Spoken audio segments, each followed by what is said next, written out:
नमस्ते दोस्तों, स्वागत है आप सभी का 12th प्लस में। तो दोस्तों अभी तक जितने पीवाईक्यू हमने करवाए थे फर्स्ट सेमेस्टर वालों के लिए, तो आपने जिन्होंने पीवाईक्यू देखे हैं उन्हें पता है कि कितने क्वेश्चन एज इट इज़ वहाँ पर एग्जाम में मिले हैं आपको, और ऐसा ही लग रहा था आपको कि पेपर भी वही है।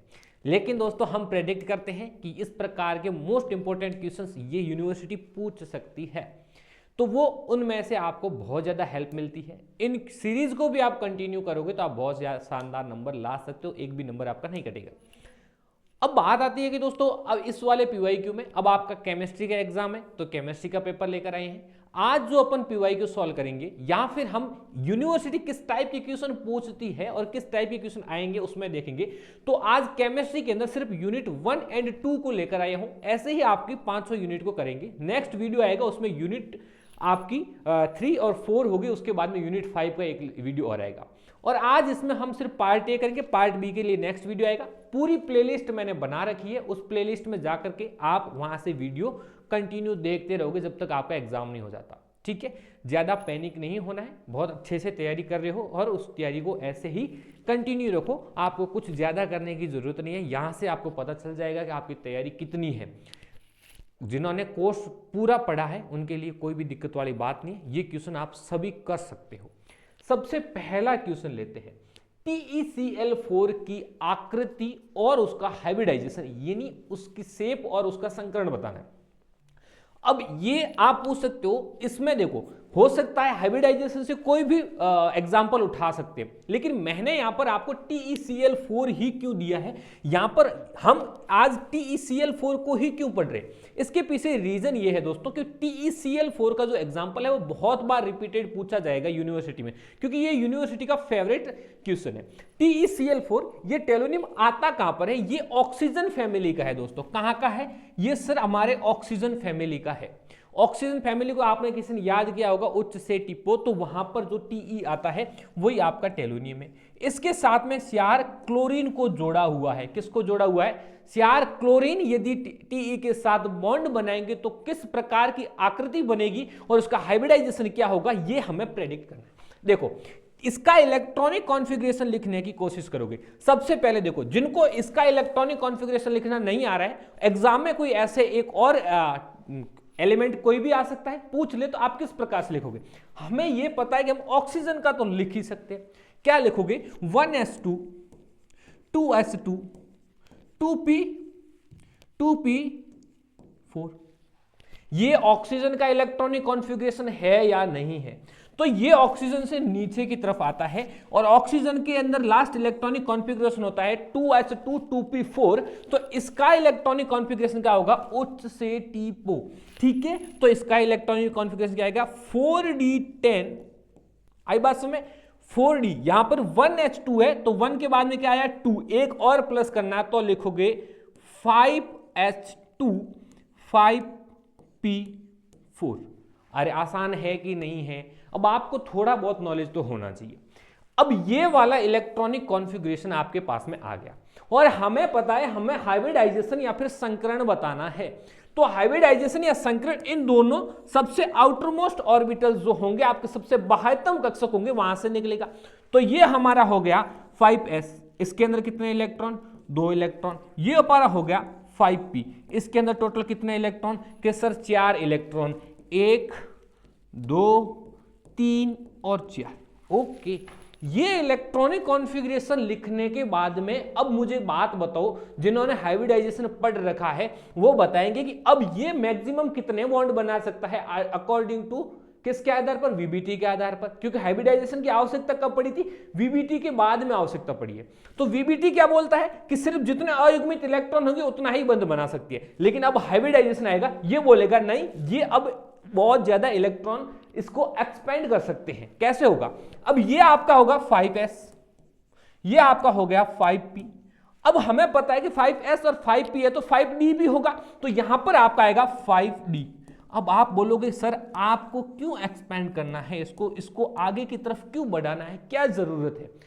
1 2 3 4 और ये 5, क्यों जरूरत पड़ी? क्योंकि प्यारे दोस्तों यहां पर बॉन्ड कितने बनाने हैं, Cr क्लोरीन को बॉन्ड बनाना है तो 4 अयुग्मित इलेक्ट्रॉन होने चाहिए, और यहां पर सिर्फ 2 अयुग्मित इलेक्ट्रॉन है। तो 4 अयुग्मित इलेक्ट्रॉन कैसे करेंगे? तो इस वाले इलेक्ट्रॉन को यहां से उठा करके इस वाले कक्षक के अंदर डालना है। तो जब ये इस वाले इलेक्ट्रॉन के 5d के अंदर जब इलेक्ट्रॉन जाएगा तो अपने पास में कुल रिक्त कक्षक किस प्रकार से आ जाएंगे? तो देखो 5s के अंदर तो 2 इलेक्ट्रॉन पहले से पड़े हैं, 5p के अंदर 2, 5p के अंदर कैसे रहेंगे?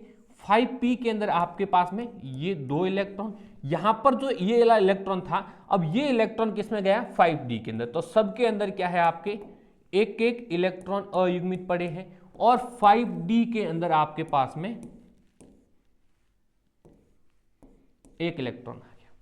अब आपके पास में टोटल 1 2 3 4 अयुग्मित इलेक्ट्रॉन है। कितने अयुग्मित इलेक्ट्रॉन है? कि सर 4 अयुग्मित इलेक्ट्रॉन है। तो अब यहां पर ये जो क्लोरीन था, ये क्लोरीन अब आपने 4 इलेक्ट्रॉन इसके साथ में और दे करके अब क्या करेंगे दोस्तों? यहां पर निर्माण कर लेंगे।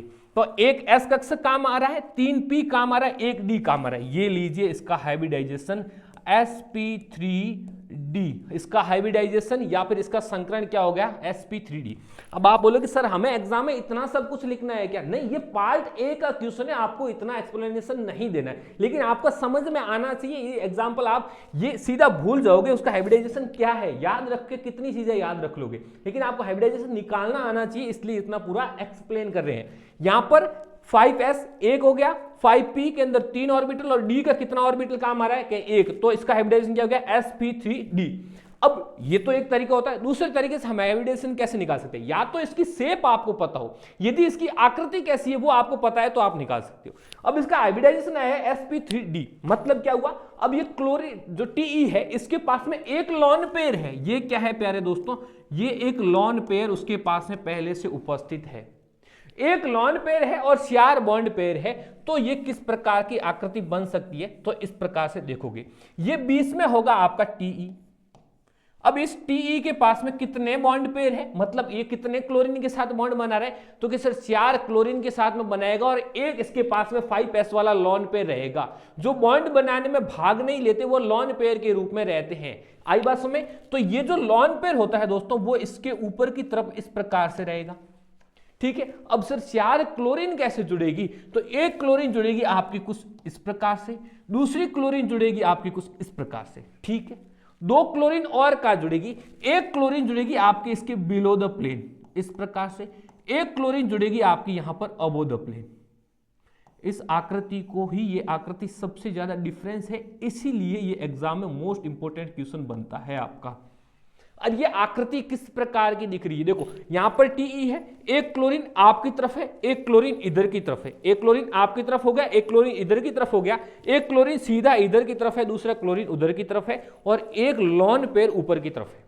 ये किस प्रकार की आकृति होगी? यहां पर आप बैठे हो, यहां पर आपका दोस्त बैठा है, तो ये क्या एक झूला बन गया है? क्या बना है? एक झूला बन गया है। तो इसकी यदि हम आकृति देखना चाहेंगे, इसकी यदि शेप देखना चाहेंगे, तो उसको बोलते हैं सीसो। क्या बोलेंगे? झूले समान आकृति, झूले समान या फिर सीसो आकृति। लेकिन अब यहां पर आपको सिर्फ क्या पूछा था? आकृति और संकरण। संकरण क्या हो गया? sp3d, और आकृति कैसी होगी? सीसो, या फिर उसको बोलते हैं झूले के आकार की आकृति होती है।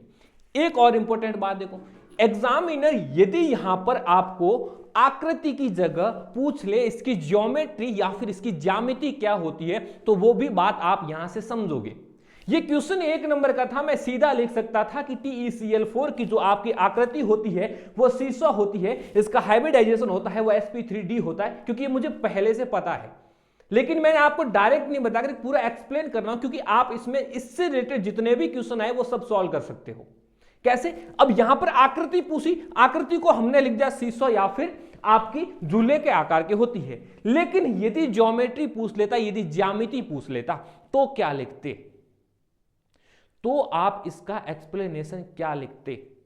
तो इसका एक्सप्लेनेशन होता आपका दोस्तों ट्राइगोनल बाय पिरामिडल, यानी त्रिकोणीय द्विपिरामिडल। कैसे? देखो, हमेशा याद रखो, जब कभी भी ज्यामिति पूछी जाएगी, क्या पूछा जाएगा कि सर हमारी ज्योमेट्री या फिर ज्यामिति पूछी जाती है, तब हम इस लॉन पेयर को भी कैलकुलेट करते हैं। क्या करते हैं? इस लॉन पेयर कहां पर है, कितने हैं, वो भी देखा जाता है। लेकिन जब हमारी सिर्फ आकृति या फिर सिर्फ शेप पूछी जाती है, तब हम लॉन पेयर को काम में नहीं लेते हैं, सिर्फ और सिर्फ बॉन्ड पेयर को काम में लेते हैं। क्या काम में लेते हैं? कि कितने बंद युग्म है उनको काम में लेंगे।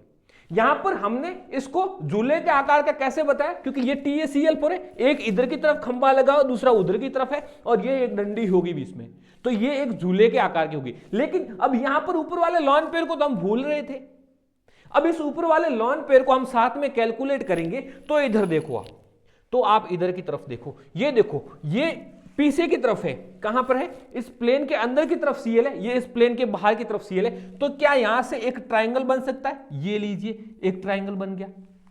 आई बात समझ में? ये एक त्रिकोण बन गया, और इस त्रिकोण के ऊपर की तरफ एक ये पिरामिडल हो गया, एक ये पिरामिड हो गया। आई बात समझ में? किस प्रकार से? ये एक TE है, इस TE की तरफ, इधर की तरफ एक Cl है, इधर की तरफ एक क्या होगा आपका Cl है, इधर की तरफ एक Cl है, और यहां पर एक लॉन पेयर है, ऊपर की तरफ एक Cl है, यहां पर एक Cl है। तो ये देखो, ये ट्राइंगल बना कि नहीं बना? ये ट्राइंगल बन गया, एक ऊपर की तरफ पिरामिडल, एक नीचे की तरफ पिरामिडल। तो इसकी ज्योमेट्री या फिर ज्यामिति क्या है? ट्राइगोनल बाय पिरामिडल, यानी त्रिकोणीय द्विपिरामिडल। लेकिन इसकी आकृति कैसी है, इसका शेप कैसा है? कि सर ये झूले आकार की है। अरे आया समझ में क्या? मुझे नहीं लगता है इससे ज्यादा इसमें कोई और क्वेश्चन बनेगा। ये आपका TeCl4 पूरा कंप्लीट होता है। कुछ भी समझ में नहीं आए तो एक बार आप कमेंट करोगे, डायरेक्ट याद रखने की बजाय आप इसको समझने की कोशिश करोगे। एग्जाम में इतना सारा एक्सप्लेनेशन नहीं लिखना है, शॉर्ट क्वेश्चन आएगा, 1-2 आंसर लिखना है, सीधा लिखना है सर इसका हाइब्रिडाइजेशन क्या है, कि सर sp3d इसका हाइब्रिडाइजेशन है, इसकी आकृति कैसी है, तो इसकी आकृति आपकी सीसॉ लिख देनी है, और इस प्रकार का आपको डायग्राम बना देना है। चलते हैं अपने नेक्स्ट क्वेश्चन की तरफ। ये वाला क्वेश्चन है आपका हाइड्रोजन बॉन्डिंग। इस क्वेश्चन को हमने इसलिए उठाया है क्योंकि आपके सिलेबस के अंदर एक स्पेशल लाइन मेंशन की गई है हाइड्रोजन बॉन्डिंग को लेकर के। तो सीधी सी बात है, जिनको उतना महत्व यदि सिलेबस में दिया है तो 100% क्वेश्चन तो आना चाहिए एक। ठीक है, हाइड्रोजन बॉन्डिंग क्या होती है? अब ये क्या है, एक बॉन्डिंग आपके टोटल कितने प्रकार की होगी, सब हमने क्या सबसे पहले लेक्चर के अंदर पढ़ा होगा। आपने जब यूनिट स्टार्ट की होगी इनऑर्गेनिक की, या फिर आपके सेमेस्टर में तो एक ही पेपर है, तो उसमें आपने सबसे पहली यूनिट के अंदर पढ़ा होगा कि आयनिक बॉन्ड होता है, यानी आयनिक बॉन्ड, यानी आयनिक बॉन्ड को इंग्लिश में क्या बोलेंगे? आयनिक बंध, सॉरी हिंदी में क्या बोलेंगे? आयनिक बंध। और दूसरा कौन सा था? कोवेलेंट बॉन्ड या फिर सहसंयोजक बंध। तीसरा कौन सा था सर? Metallic bond. इस प्रकार के अलग अलग बॉन्ड होते। लेकिन सर ये हाइड्रोजन बंधन ये कहां से आ गया? अब देखो, आपके पास में एक वाटर मॉलिक्यूल्स है, यहां पर ऑक्सीजन, ये हाइड्रोजन, ये हाइड्रोजन। आई बस में कुछ इस प्रकार की आकृति होती है। बिल्कुल सर, इस प्रकार की आकृति होती है। अब यहां पर एक हाइड्रोजन का मॉलिक्यूल्स है। अब आपके पास में एक पानी से भरा हुआ बीकर है। क्या है? पानी से भरा हुआ बीकर है, या आपके आसपास में कोई पानी से भरा हुआ लोटा, गिलास, जो भी है, उस पानी से भरे हुए बीकर के अंदर जितने सारे वाटर मॉलिक्यूल्स है, ये एक दूसरे से कैसे बंधे हुए रहते हैं, एक दूसरे से किस प्रकार से बंधे हुए रह सकते हैं? तो दूसरा क्या होगा? मान लो दूसरा वाटर मॉलिक्यूल्स है, वो इसके पास में कुछ इस प्रकार से, ये ऑक्सीजन, ये हाइड्रोजन, ये हाइड्रोजन। इसकी परिभाषा सिंपल है, लास्ट में बता दूंगा, एक लाइन की परिभाषा है, लेकिन समझो हाइड्रोजन बॉन्डिंग होती क्या है। अब यहां पर ऑक्सीजन, यहां पर हाइड्रोजन। ऑक्सीजन और हाइड्रोजन में विद्युत ऋणता ज्यादा किसकी होती है, यानी इलेक्ट्रोनेगेटिविटी ज्यादा किसकी होती है? कि सर ऑक्सीजन की होगी। अब ये भी बड़ा महत्वपूर्ण आ गया, सर इलेक्ट्रोनेगेटिविटी क्या होती है? तो इलेक्ट्रोनेगेटिविटी क्या होती है लेक्चर में पढ़ा होता तो समझ में आती, नहीं तो फिर भी सुन लो। इलेक्ट्रोनेगेटिविटी या विद्युत ऋणता वह होती है जो इस बॉन्ड के इलेक्ट्रॉनों को अपनी तरफ खींच के रखने की प्रवृत्ति रखता है, यानी बॉन्डेड इलेक्ट्रॉन को अपनी तरफ आकर्षित करके रखने की जो प्रवृत्ति होती है वो आपकी इलेक्ट्रोनेगेटिविटी या फिर विद्युत ऋणता कहलाती है। अब क्या होगा? इलेक्ट्रॉन ऑक्सीजन की तरफ ज्यादा है, क्योंकि ऑक्सीजन की इलेक्ट्रोनेगेटिविटी ज्यादा है, तो इसके ऊपर चार्ज आएगा डेल्टा नेगेटिव। क्या आएगा? Delta negative. और हाइड्रोजन के ऊपर क्या आंसर चार्ज आएगा? कि सर डेल्टा पॉजिटिव। सिंपल है, बिल्कुल सर, इसके ऊपर डेल्टा नेगेटिव, इसके ऊपर डेल्टा पॉजिटिव। वैसे ही इस वाले ऑक्सीजन के ऊपर कौन सा चार्ज आएगा? कि सर डेल्टा नेगेटिव। इसके ऊपर कौन सा चार्ज आएगा? Delta positive. अब यहां पर देखो, इसके ऊपर पॉजिटिव चार्ज है, इसके ऊपर नेगेटिव चार्ज है, और ये इसके जैसे ही पास में आएगा तो इन दोनों के बीच में एक आकर्षण बल महसूस होगा। क्या होगा? ये एक दूसरे को अपनी तरफ आकर्षित करने की कोशिश करेंगे, एक दूसरे को अपनी तरफ अट्रैक्ट करने की कोशिश करेंगे। तो इनके बीच में जो बॉन्डिंग पाई जाएगी उसको बोलते हैं हाइड्रोजन बॉन्डिंग या फिर हाइड्रोजन बंधन। आई बात समझ? क्या सर ये सभी सिर्फ ऑक्सीजन और हाइड्रोजन के अंदर ही होगी क्या? या सर क्या सिर्फ ये वाटर मॉलिक्यूल्स के अंदर होती है क्या हाइड्रोजन बॉन्डिंग? बिल्कुल ऐसा कोई जरूरी नहीं है। हाइड्रोजन बॉन्डिंग होने के लिए यहां पर एक हाइड्रोजन है, यह हाइड्रोजन किसी दूसरे परमाणु के साथ में, वो परमाणु खुद का हो सकता है, वो किसी दूसरे मॉलिक्यूल्स का हो सकता है, किसी भी दूसरे मॉलिक्यूल्स के साथ में यदि वो बंध बनाता है और वो बंध एक प्रकार का वीक यानी आपका दुर्बल बंध होता है तो वो आपकी हाइड्रोजन बॉन्डिंग कहलाती है। क्या कहलाती है? हाइड्रोजन बंधन या फिर हाइड्रोजन बॉन्डिंग कहलाती है। दूसरे प्रकार की, जैसे मान लो ये तो क्या होगा, एक ही ऑक्सीजन थी, ये वाला वाटर मॉलिक्यूल्स कैसा है, ये वाला वाटर मॉलिक्यूल्स कैसा है, एक दूसरे के जैसे ही है। इन दोनों के बीच में दूसरा क्या हो सकता है, मान लो आपके पास में इस प्रकार का एक कंपाउंड है, ठीक है, बेंजीन है, बेंजीन के ऊपर यहां पर आपके लगे हुए क्लोरीन और यहां पर आपका लगा हुआ था CH3। अब यहां पर जो CH3 है इसको मैं खोल के लिखूंगा तो किस प्रकार से लिखे, यहां पर कार्बन, हाइड्रोजन, हाइड्रोजन और हाइड्रोजन। इस क्लोरीन के ऊपर क्योंकि क्लोरीन की इलेक्ट्रोनेगेटिविटी ज्यादा है तो यहां पर डेल्टा नेगेटिव आएगा। क्या आएगा? डेल्टा नेगेटिव आ गया। तो इस क्लोरीन और इस हाइड्रोजन के बीच में भी क्या पाया जाएगा? एक अट्रैक्शन फोर्स होगा, एक आकर्षण बल पाया जाएगा। इसको बोलते हैं हाइड्रोजन बंधन। क्या बोलेंगे? हाइड्रोजन बंधन। ठीक है, ये इतनी ज्यादा स्ट्रॉन्ग या इतनी ज्यादा ताकतवर तो नहीं होती है, लेकिन ये वहां पर पाई जाती है जहां पर किन्हीं मॉलिक्यूल्स के अंदर, किन्हीं अणुओं के अंदर आपका विद्युत ऋणताओं में अंतर होता है। उसकी वजह से हाइड्रोजन परमाणु होता है वो दूसरे परमाणु को अपनी तरफ आकर्षित करके रखता है, उसको हाइड्रोजन बंधन या फिर हाइड्रोजन बॉन्डिंग कहलाती है। ये पार्ट ए का क्वेश्चन है, तो अब आपको आवाज में आगे जाकर के इस प्रकार से लिखना जरूरी नहीं है कि सर ये हाइड्रोजन बॉन्डिंग दो प्रकार की होती है, एक इंट्रामोलिकुलर और एक एट्रामोलिकुलर। ठीक है, यानी अंतर आणविक और अंतरा आणविक। ये थोड़ा डीप हो जाएगा, उतना ज्यादा जाने की जरूरत नहीं है। तो चलते हैं अपने नेक्स्ट क्वेश्चन के ऊपर। अभी एग्जाम है, पढ़ना शुरू कर दीजिएगा क्योंकि अभी इंस्टाग्राम रील्स बहुत देख ली है, अभी टाइम है पढ़ने का। ये आपका एग्जाम क्वेश्चन है वो है आपका मॉलिक्यूलर ऑर्बिटल डायग्राम, यानी MOT से उठाया हुआ है। कहां से आया है? MOT से आया हुआ है। मैं अभी से बोल रहा हूं, इन लेक्चर सीरीज को आप पढ़िएगा, 100% क्वेश्चन आएंगे, 100% आपके क्वेश्चन इनमें से आएंगे ही आएंगे। MOT को आप जब पढ़ते हो तो उसमें क्या है, इसकी फुल फॉर्म क्या होगी? मॉलिक्यूलर ऑर्बिटल डायग्राम, यानी अणु कक्षक चित्रण। अब ये मॉलिक्यूलर ऑर्बिटल जो डायग्राम होता है उसमें दो प्रकार के कक्षकों का निर्माण होता है, दो प्रकार के ऑर्बिटल्स का निर्माण होता है। उसको बोलते हैं, एक को बोलते हैं BMO और एक को बोलते हैं ABMO, यानी एंटी बॉन्डिंग मॉलिक्यूलर ऑर्बिटल और बॉन्डिंग मॉलिक्यूलर ऑर्बिटल। हिंदी वाले नाराज मत होना, आपको भी इसकी फुल फॉर्म बता देता हूं। एंटी बॉन्डिंग मॉलिक्यूलर ऑर्बिटल मतलब विपरीत बंधित आणविक कक्षक, और बॉन्डिंग मॉलिक्यूलर ऑर्बिटल मतलब बंधित आणविक कक्षक। सर ये होता क्या है? मान लो आपके पास में कोई एक, वैसे MOT पढ़ लेना, 100% MOT से एक क्वेश्चन आएगा ही आएगा, एक नहीं दो तो तीन क्वेश्चन आएंगे आपके, गारंटी है मेरी। पूरी MOT पढ़ के रखना। हाइड्रोजन और हाइड्रोजन दो मॉलिक्यूल्स है आपके, कैसे हैं? H2 आपका है, ये H2 कैसे है? हाइड्रोजन और हाइड्रोजन के बीच में क्या है? एक बंध पाया जाएगा, बिल्कुल सिंपल बात है। तो MOT क्या बोलती है कि एक हाइड्रोजन मॉलिक्यूल्स है उसका कक्षक है, यहां पर एक हाइड्रोजन मॉलिक्यूल्स है, इसके अंदर एक इलेक्ट्रॉन है, ये भी किसका है? हाइड्रोजन परमाणु का, मॉलिक्यूल्स नहीं बोलोगे, क्या बोलोगे? हाइड्रोजन परमाणु का एक कक्षक है। ये क्या है? 1s। ये भी क्या है? 1s। ये कैसे है? ये सिर्फ परमाणुीय कक्षक है, एटॉमिक ऑर्बिटल है। क्या है? एटॉमिक ऑर्बिटल या फिर परमाणुीय कक्षक है।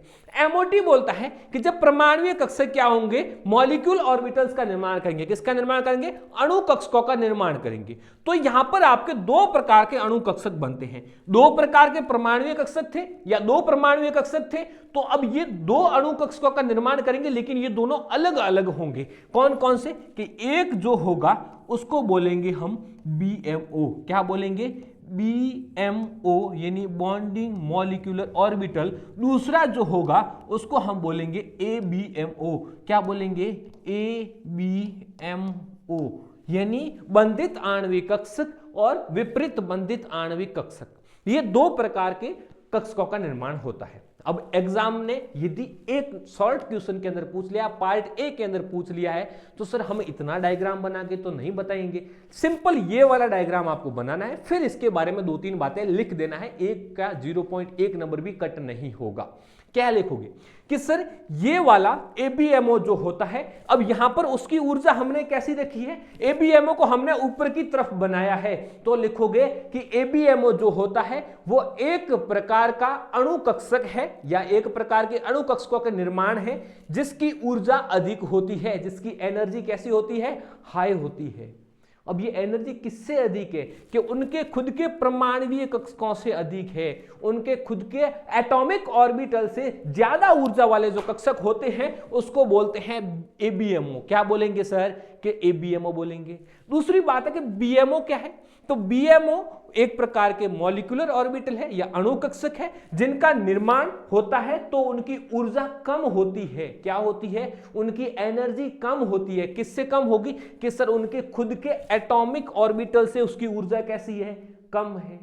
और भाई साहब जिनकी ऊर्जाएं कम होती है वो ज्यादा स्थायी होते हैं। क्या होता है कि जिनकी ऊर्जा कम होगी वो ज्यादा स्थायी होगा। मतलब जब जब आप BMO में इलेक्ट्रॉन भरोगे तो वो स्टेबल कंपाउंड का निर्माण करेगा। किसका निर्माण करेगा? स्टेबल कंपाउंड का निर्माण करेगा। और जब जब इलेक्ट्रॉन ABMO में भरे जाएंगे, जब जब इलेक्ट्रॉन विपरीत बंधित आणविक कक्षकों में भरे जाएंगे, तब तब आपका क्या होगा? जो आपका मॉलिक्यूल्स बन रहा है, जो आपका अणु बन रहा है, वो उतना ही ज्यादा अनस्टेबल होगा, अस्थायी होगा। अरे इतना याद रख लोगे क्या? बिल्कुल। थोड़ा और डीप जाने की कोशिश करोगे तो इसके अंदर लिखोगे कि ABMO का निर्माण होता है तो वो कैसा होता है? असिमेट्रिक होता है, यानी असममितीय होता है। एसिमेट्रिक या फिर असममितीय रूप से होता है। लेकिन आपके BMO का जो निर्माण होता है वो सममितीय प्रकार से होता है या फिर सिमेट्रिक टाइप का होता है। सर ये अब नया क्या खेल डाल दिया आपने? इधर आओ फटाफट देख लेते हैं। आपके पास में क्या है? p ऑर्बिटल है। ये लीजिए आपके पास में एक p ऑर्बिटल है, उसके बाद में दूसरा p ऑर्बिटल। मान लो ये s ऑर्बिटल की जगह क्या होता? p ऑर्बिटल होता। ये भी कैसा होता? p ऑर्बिटल होता। तो ये p ऑर्बिटल है, इसके पास में ये भी p ऑर्बिटल है। इस p ऑर्बिटल के अंदर ये प्लस है, ये माइनस है, ये प्लस है, ये माइनस है। ये प्लस माइनस क्या है? कोई चार्ज नहीं है इनके ऊपर। ये मैंने आपको लेक्चर के अंदर डिटेल में बताया है कि ये चार्ज नहीं है। ये क्या है? कोई भी है, वेव को दर्शाता है। किसको दर्शाता है? इलेक्ट्रॉन डेंसिटी और वेव को दर्शाते हैं। अब ये दोनों प्लस प्लस आपस में मिलेंगे तो इनके बाद में जो आपका मॉलिक्यूलर ऑर्बिटल बनेगा, ये कैसे है? ये एटॉमिक ऑर्बिटल है, ये परमाणुीय कक्षक है। और ये दोनों इस प्रकार से मिले कि प्लस प्लस आपस में मिल रहे हैं, तो इनके बाद में जो आपका मॉलिक्यूलर ऑर्बिटल बनेगा यानी अणु कक्षक बनेगा वो कुछ इस प्रकार का बनेगा। ठीक है, बीच में इलेक्ट्रॉन घनत्व तो ज्यादा आ जाएगा, प्लस प्लस आपस में क्या हो जाएंगे? मिल जाएंगे। यहां माइनस और यहां माइनस रह जाएगा। ठीक है, तो इस प्रकार के जो ऑर्बिटल होंगे उसको बोलते हैं हम क्या? इसको हम बोलेंगे BMO यानी बॉन्डिंग मॉलिक्यूलर ऑर्बिटल। ज्यादा दिमाग मत लगाना कि सर यहां पर तो प्लस प्लस है, प्रतिकर्षण हो जाना चाहिए था। प्लस प्लस प्रतिकर्षण कब होगा? जब वो कोई चार्ज होता। लेकिन ये प्लस इस बात को दर्शाते कि वो दोनों एक समान है, एक जैसे है। माइनस है तो दूसरी तरह प्रकार का है। तो जब प्लस प्लस मिल करके एक मॉलिक्यूलर ऑर्बिटल का निर्माण करेंगे, या फिर इसकी जगह माइनस होता, यहां पर माइनस होता, यहां प्लस होता और यहां प्लस होता, दोनों माइनस माइनस में मिलते तो भी आपके BMO का निर्माण होता। तो ये इसमें क्या होता है कि जब एटॉमिक ऑर्बिटल मिक्स होते हैं तब उसका इलेक्ट्रॉन घनत्व 20 में आधा आधा है। उसका इलेक्ट्रॉन घनत्व यानी उसका इलेक्ट्रॉन डेंसिटी जो होती है वो उसके सेंटर पॉइंट में आकर एकत्रित हो जाती है। तो कौन से ऑर्बिटल बनेंगे? कि सर BMO बनेंगे। ABMO कब बनेगा? ABMO तब बनेगा जब देखो यहां पर क्या हो जाए आपका, ये एक p ऑर्बिटल, बिल्कुल सर p ऑर्बिटल, ये दूसरा p orbital, okay sir p orbital, यहां पर प्लस हो या माइनस हो, यहां प्लस हो यहां माइनस हो। अब इन दोनों लोब्स को आपस में मिलाया जा रहा है, लेकिन इनको मिलना नहीं है क्योंकि इन दोनों के गुण एक जैसे नहीं है। क्या नहीं है? एक जैसे नहीं है। तो इनका जो मॉलिक्यूलर ऑर्बिटल बनता है दोस्तों, उसमें क्या होगा? अब इलेक्ट्रॉन घनत्व 20 में नहीं आएगा, इलेक्ट्रॉन घनत्व 20 में नहीं आएगा और इलेक्ट्रॉन घनत्व कुछ इस प्रकार का हो जाता है। आई बात समझ में? तो ये अलग अलग लोब्स बन जाते हैं, तो उस वाटर ऑर्बिटल को क्या बोलते हैं, एबीएमओ। सिंपल डेफिनेशन या सिंपल परिभाषा में क्या लिखोगे इसके अंदर कि आपको एक डायग्राम बनाना है, दोनों को बताना है कि ये आपका क्या है, एबीएमओ है, ये आपका बीएमओ है, ये आपके एटॉमिक ऑर्बिटल है, क्या है, परमाणुीय कक्षक है, ये दोनों आपके आणविक कक्षक है। एबीएमओ की ऊर्जा अधिक होती है, बीएमओ की ऊर्जा कम होती है। इसका निर्माण होता है सममितीय रूप से, इसका निर्माण असममितीय रूप से, और इसका निर्माण होता है सममितीय रूप से, यानी सिमेट्रिक टाइप से निर्माण होता है। इसके अंदर इलेक्ट्रॉन घनत्व बीच में नहीं पाया जाता है, आपस में प्रतिकर्षण होता है, लेकिन इसका घनत्व एकदम सेंटर में पाया जाता है, और इसकी ऊर्जा कम होती है, इसकी ऊर्जा अधिक होती है। इतना लिख दोगे, और इतना लिख दोगे क्या, अधिक ऊर्जा कम ऊर्जा, दो बार बोल दिया, तो ये इसकी जगह तीसरा पॉइंट क्या लिखोगे, ये अस्थायी होते हैं, ये स्थायी होते हैं। ओके, आई थिंक क्लियर हो गया होगा। चलते हैं अपने नेक्स्ट क्वेश्चन के ऊपर। ओके, ये क्वेश्चन भी आपका आया है, आपकी हाइब्रिडाइजेशन पूछा है, लेकिन इसका आंसर जो डिटेल में एक्सप्लेन किया था वो कौन थी, वो थी आपकी सर एक थ्योरी वीबीटी। किसने बताया था, एक वीबीटी वैलेंस बॉन्ड थ्योरी इसके बारे में डिटेल देती है, ये इसके बारे में बताती है कि आपका एक होता है sp3d2 हाइब्रिडाइजेशन, एक होता है dsp3 हाइब्रिडाइजेशन। देखो दो हाइब्रिडाइजेशन, एक हो गया sp3d2, दूसरा हाइब्रिडाइजेशन हो गया d2sp3। ये काफी बार पूछा जाएगा एग्जाम के अंदर, और इसको तो पढ़ना है। सिंपल है, जितना ज्यादा लिखा हुआ आपको जैसे दिख रहा है वैसे ही इसकी परिभाषा बन जाएगी। कैसे, मान लो आपके पास में कोई भी अणु का निर्माण हो रहा है, वहां पर हाइब्रिडाइजेशन हो रहा है, वहां पर संकरण हो रहा है। यह संकरण कुछ इस प्रकार से होना चाहिए, कैसे कि यहां पर देखो, एक आपके पास में मान लो यहां कक्षक है, ठीक है, ये कक्षक है, ये आपके पास में S कक्षक है, ये आपके पास में P कक्षक है, ये आपके पास में D कक्षक है।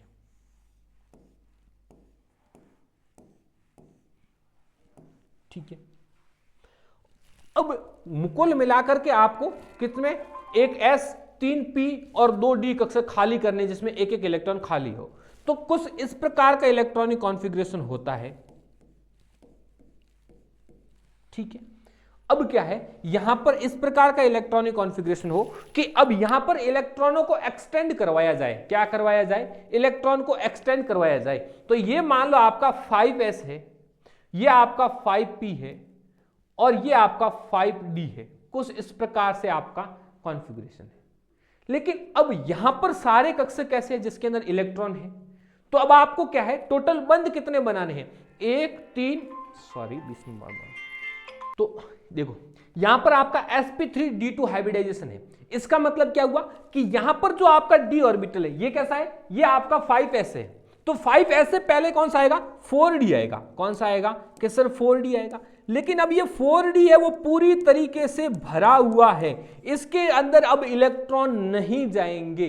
तो जब आपके पास में इस प्रकार का मॉलिक्यूल्स आ जाए, जिसके अंदर 5s के अंदर भी पेयरिंग हो रखी है, 5p के अंदर भी थोड़ी बहुत पेयरिंग हो रखी है, लेकिन 4d के अंदर तो, या फिर ये 5s है, इसकी जगह 4s होता, तो 3d के अंदर किसी भी प्रकार के इलेक्ट्रॉन की और ज्यादा इलेक्ट्रॉन डालने की संभावना 0 होती। मतलब यहां पर जो आपका एक अंदर का कक्षक है, कौन सा, d कक्षक, इस प्रकार का मॉलिक्यूल जिसमें एक आंतरिक d कक्षक पूरे तरीके से भरा हुआ रहे और वो हाइब्रिडाइजेशन के अंदर पार्टिसिपेट नहीं करेगा, तो जो हाइब्रिडाइजेशन बनेगा वो बनेगा sp3d2। कौन सा हाइब्रिडाइजेशन बनेगा, कि सर sp3d2 हाइब्रिडाइजेशन बनेगा।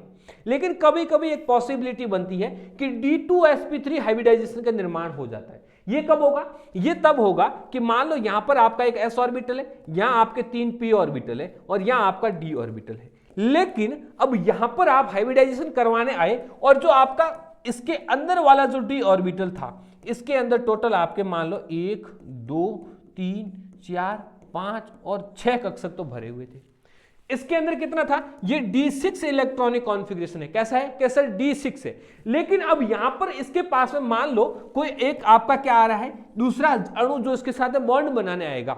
वो क्या करता है, इस इलेक्ट्रॉनों की पेयरिंग करवा सकता है। क्या करवा सकता है, इलेक्ट्रॉनों की पेयरिंग। सर ये पॉसिबल कैसे होगा, यहां पर देखो दो अयुग्मित इलेक्ट्रॉन है, ये भी दो अयुग्मित इलेक्ट्रॉन, ये दो अयुग्मित इलेक्ट्रॉन इन दोनों कक्षकों के अंदर आ जाए, क्या हो जाए, ये दो अयुग्मित इलेक्ट्रॉन इन दोनों कक्षकों के अंदर आकर के इसकी पेयरिंग हो जाए। क्या हो जाए, पेयरिंग हो जाए, तो क्या हो जाएगा, इस डी ऑर्बिटल के अंदर आपके 1 2 3 4 5, 1 2 3 4 5 और 6, ठीक है। ये D6 इलेक्ट्रॉनिक कॉन्फ़िगरेशन पूरा कंप्लीट हो गया, बिल्कुल हो गया। 2 D के खाली हो गए और sp3 तो पड़ा ही था, तो ये हो जाएगा आपका हाइब्रिडाइजेशन D2sp3।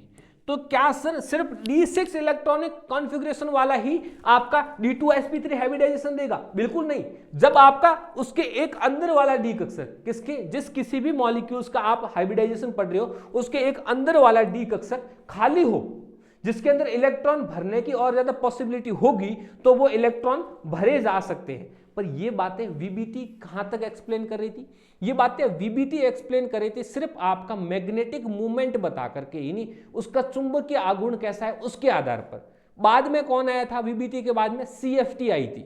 और सीएफटी ने कब बताया था कि आपके लिगेंड किस प्रकार से हैं, आपके लिगेंड यदि स्ट्रॉन्ग फील्ड लिगेंड है तो वो क्या कर सकते हैं, इसके अंदर वाले डी कक्षकों का क्या करवा सकते हैं, युग्मन करवा सकते हैं। लेकिन और वीबीटी उस टाइप तक ये नहीं बता सकती थी कि लिगेंड युग्मन करवा पाएगा या नहीं करवा पाएगा, लिगेंड जो आपका पेयरिंग करवा पाएगा या नहीं करवा पाएगा। अब ये टॉपिक आपने नहीं पढ़ा है तो ये सारी बातें आपके ऊपर से जारी होगी। एक बार आपने इस टॉपिक को पढ़ा होगा तो ये बातें एकदम समझ में आती है आपको। अब यहां पर क्या हो रहा है, sp3d2, जिसके अंदर क्या लिखोगे कि इस प्रकार का हाइब्रिडाइजेशन जिसके अंदर बाह्य डी कक्ष का काम आता है, यानी आपका बाह्यतम डी कक्ष का काम आएगा, तो जो हाइब्रिडाइजेशन बनेगा वो होगा sp3d2।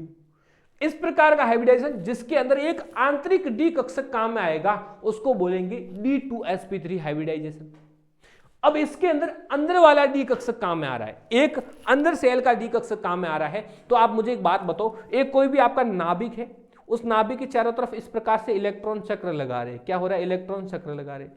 अब यदि ये एक अंदर का डी कक्षक में इलेक्ट्रॉन भरे जा रहे हैं, मतलब इसकी एक अंदर सेल के अंदर इलेक्ट्रॉन भरे जा रहे हैं, तो वो नाभिक के पास में होंगे क्या सर, बिल्कुल होंगे।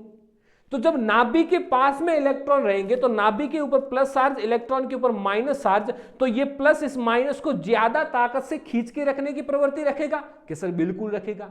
तो आपका D2sp3 हाइब्रिडाइजेशन जो होता है ये कैसा होता है, ये सर स्ट्रांग होगा। स्ट्रांग होगा मतलब क्या होगा, अब ये किसी और के साथ रिएक्शन इजीली नहीं देगा। अब आपको इसका बंध तोड़ना है तो आपको सीधी ज्यादा ऊर्जा देनी होगी एज कंपेयर टू sp3d2। अब ये sp3d2 है, इसके अंदर जब आप देखोगे तो इसके अंदर बाह्यतम डी कक्षक काम में आ रहा है, मतलब अब आप इलेक्ट्रॉन उसके बाहर वाले कोष के अंदर भर रहे हो। अब आप इलेक्ट्रॉन कहां भर रहे हो, उसके बाहर वाले कोष के अंदर इलेक्ट्रॉन भर रहे हो।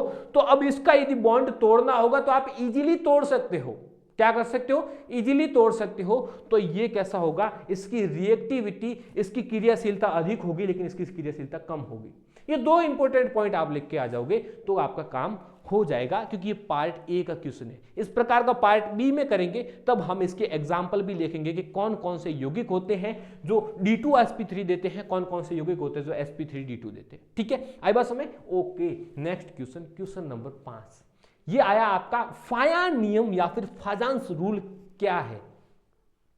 अब ये फायान या फाजांस जो है ये आपका एक साइंटिस्ट है, आपका एक वैज्ञानिक है। वो किसके बारे में बताता है, वो किसी भी अणु के अंदर कितने ज्यादा आयनिक गुण आ सकते हैं किसी अणु के अंदर। मान लो आपके पास में एक क्या है, H2 है, दूसरा आपके पास में क्या है, HCl है। H2 के अंदर क्या है, हाइड्रोजन और हाइड्रोजन के बीच में बॉन्ड है। किसके बीच में बॉन्ड है, कि सर हाइड्रोजन और हाइड्रोजन के बीच में बॉन्ड है। एक आपके पास में हाइड्रोजन और क्लोरीन के बीच में बॉन्ड है, बिल्कुल बंद है। अब हमने दो प्रकार के बंध पढ़े हैं, हमने दो प्रकार की बॉन्डिंग पढ़ी है। एक पढ़ी है सहसंयोजक बंधन, एक पढ़ा है हमने आयनिक बंधन। अब आपके सहसंयोजक बंधन में क्या होता है, ये इसके बीच में जो बॉन्ड है, इसके बीच में जो बॉन्ड है, दोनों एटम एक जैसे हैं, इन दोनों की इलेक्ट्रॉन नेगेटिविटी या फिर विद्युत ऋणता समान है। तो कैसा बंध बन रहा है कि सर इसके बीच में आयनिक बॉन्ड बन रहा है। लेकिन इसमें क्लोरीन क्या कर रहा है, ये क्लोरीन अपने पास इलेक्ट्रॉनों को अपनी तरफ खींच रहा है, क्योंकि क्लोरीन की इलेक्ट्रॉन नेगेटिविटी क्या है सर, ज्यादा है। जब क्लोरीन की इलेक्ट्रोनेगेटिविटी ज्यादा है तो वो इलेक्ट्रॉन को अपनी तरफ खींचेगा। तो जब ये इलेक्ट्रॉन अपनी तरफ खींच रहा है तो क्या हो जाएगा, अब इसके अंदर ध्रुवणता आ जाएगी, इसके अंदर पोलराइजेबिलिटी आ जाएगी, यानी पोलराइजेशन आ जाएगा। अब ये पोलराइजेशन कब किन किन बातों पर निर्भर करेगा, कहां पर ज्यादा होगा कहां पर कम होगा, इसको समझाने के लिए भाई साहब आए थे जिसको बोला था फायान नाम से या फाजांस नाम से। उसने अपना नियम दिया कि पोलराइजेबिलिटी यानी ध्रुवणता कब अधिक होगी कब कम होगी। ठीक है, तो पढ़ते हैं। फाजांस ने 3 पॉइंट दिए थे, मोस्टली आपको 3 याद रखने हैं। एक होगा आपका कैटायन साइज और दूसरा था आपका सार्ज, यानी साइज यानी आकार, सार्ज यानी आवेश। इनको बाद में और ज्यादा डिटेल करोगे तो साइज में कौन कौन से थे कि छोटा कैटायन या फिर इनको बोलते हैं छोटा धनायन, यानी स्मॉल कैटायन, और बड़ा ऋणायन। क्या बोलोगे, बड़ा ऋणायन यानी बिग आपका एनायन। अब ये किस प्रकार से आपका निर्भर करेगा, देखो चार्ज आपका क्या होना चाहिए, ऑलवेज ग्रेटर यानी ज्यादा। अब इसकी स्टेटमेंट सुनो फिर इसको समझते हैं। फाजांस के अकॉर्डिंग या फायान के अकॉर्डिंग छोटा कैटायन, बड़ा ऋणायन, ज्यादा चार्ज। अब ये चार्ज ज्यादा भली धनायन पे हो या चार्ज ज्यादा भली ऋणायन पे हो, जिनके ऊपर चार्ज ज्यादा होगा और यदि कैटायन छोटा होगा और यदि धनायन बड़ा होगा तो उसमें ध्रुवणता सबसे ज्यादा पाई जाएगी। आई बात समझ में? कब कब ध्रुवणता बढ़ेगी कि यदि हम कैटायन को और ज्यादा छोटा करेंगे तो आपकी ध्रुवणता बढ़ेगी, पोलराइजेबिलिटी बढ़ेगी। आपके ऋणायन का आकार बड़ा करेंगे तो उसमें ध्रुवणता बढ़ सकती है, डाइपोल्स बन सकते हैं। दूसरा आपका क्या है, चार्ज यदि ज्यादा कर देते हो, आवेश ज्यादा कर देते हो तो उसके अंदर ध्रुवणता बढ़ सकती है। अब आओ फटाफट इसको समझ लेते हैं। ये तो 1 नंबर के क्वेश्चन में लिखना तो इतना ही है कि फायान के नियम। तो ये फाजांस की सिंपल डेफिनेशन तो ये यहां पर हो गई। छोटा कैटायन, कैटायन का आकार छोटा रखो, ऋणायन का आकार बड़ा रखो और ज्यादा चार्ज होगा तब आपकी पोलराइजेबिलिटी ज्यादा होगी। आइए समझ लेते हैं। एक आपके पास में है HCl, दूसरा आपके पास में है HF। ठीक है, एक आपके पास में हो गया HCl, दूसरा आपके पास में हो गया HF। यहां पर देखो, यहां पर यदि आपके पास में हाइड्रोजन दोनों में समान है, ठीक है, आपके पास में सिर्फ अलग क्या है, यदि HF और HCl में से मैं HF को लूंगा, आपको पता है फ्लोरीन ऊपर की तरफ आता है और जो ऊपर की तरफ होगा उसका आकार छोटा होगा। बिल्कुल सर, ये लीजिए आपके पास में यहां पर क्या होगा, फ्लोरीन हो गया। ये मान लो उस फ्लोरीन का आकार है। दूसरा क्या है, हम पहले फ्लोरीन वाले इस वाले एग्जांपल को ऊपर की तरफ लिखा है, ठीक है, फिर कंफ्यूज हो जाओगे। एक है आपके पास में HF, ठीक है। अब यहां HF में ये हाइड्रोजन तो समान है तो हाइड्रोजन को हाइड्रोजन लिख दिया। उसके बाद में ये फ्लोरीन जो है उसको मैं कुछ इस प्रकार से गोला दर्शाता हूं। दूसरा अपने पास में एग्जांपल क्या है, दूसरा अपने पास में एग्जांपल है HCl। आई बात में, हाइड्रोजन तो वही रहेगा, Cl का आकार यदि मैं इसको क्या है, बड़ा है। क्यों बड़ा है, क्योंकि देखो इधर इस प्रकार से देखो, फ्लोरीन ऊपर आता है, क्लोरीन नीचे की तरफ आएगा, तो कंपैरेटिवली क्लोरीन का आकार तो बड़ा होगा। क्या सर, बिल्कुल होगा। तो अब ये आकार बड़ा होने से इसकी ध्रुवणता कैसे डिपेंड हुई, देखो अब हमने क्या बोला, ऋणायन का आकार बड़ा होना चाहिए। अब इसमें से ऋणायन कौन है, हमें पता है कि हैलोजन के ऊपर हमेशा कौन सा चार्ज रहेगा, माइनस रहेगा, क्योंकि ये इलेक्ट्रॉन अपनी तरफ खींच के रखेंगे या फिर अब इलेक्ट्रॉन को भी अपनी तरफ खींच के डेल्टा नेगेटिव भी अपने ऊपर रखते हैं, लेकिन इसको एक इलेक्ट्रॉन की आवश्यकता होती है इसलिए इसके ऊपर नेगेटिव चार्ज भी रहता है।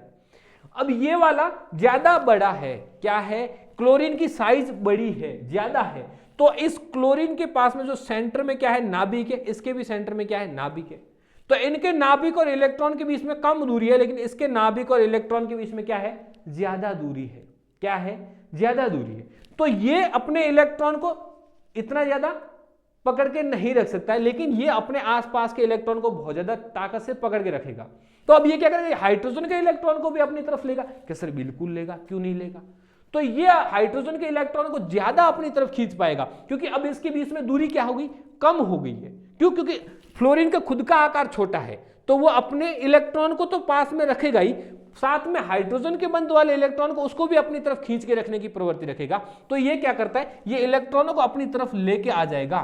क्या करेगा, इलेक्ट्रॉन अपनी तरफ लेके आ जाएगा। तो जो हाइड्रोजन का शेप था वो कुछ इस प्रकार से था, लेकिन ये इलेक्ट्रॉन अपनी तरफ फ्लोरीन ज्यादा ताकत से खींच रहा है, तो इसका आकार कैसा हो जाएगा कि सर इस तरफ हो जाएगा। ये नेगेटिव चार्ज ज्यादा उस तरफ ज्यादा रहेगा। कौन सा charge, negative charge, positive charge नहीं जाएगा। लेकिन यहां पर क्या है, क्लोरीन है, क्लोरीन का आकार बड़ा है, तो आकार बड़ा होने की वजह से वो क्या हो जाएगा कि सर अब क्या हुआ कि अब सर यहां पर जो आपकी क्लोरीन है उसका खुद का आकार बड़ा है, तो ये इस बार शेप जो चेंज हुआ है, ये गोलाकार आकृति में था लेकिन इलेक्ट्रॉन उधर की तरफ गए तो थोड़ा पिचक गया है। लेकिन अब की बार यदि यहां पर फ्लोरीन की जगह क्या हो, क्लोरीन होगा, क्या होगा, क्लोरीन होगा, तो ये आकार उतना ज्यादा नहीं पिचकेगा, इधर की तरफ नेगेटिव चार्ज आ जाएंगे। तो ये आकार जो बदलता है वो क्या हो रहा है, पोलराइजेबिलिटी हो जाएगी, ध्रुवणता आ जाएगी। क्या आ रही है कि सर ध्रुवणता आ रही है। ये तो हो गया कि ऋणायन का आकार बढ़ाया, तो अब धनायन का आकार घटाने से क्या होगा। अब देखो, मान लो आपके पास में दोनों जगह क्या पर है, आयोडीन है, एक आयोडीन के साथ में ए है, आयोडीन के साथ में, या फिर आपको लिख दो एक Na,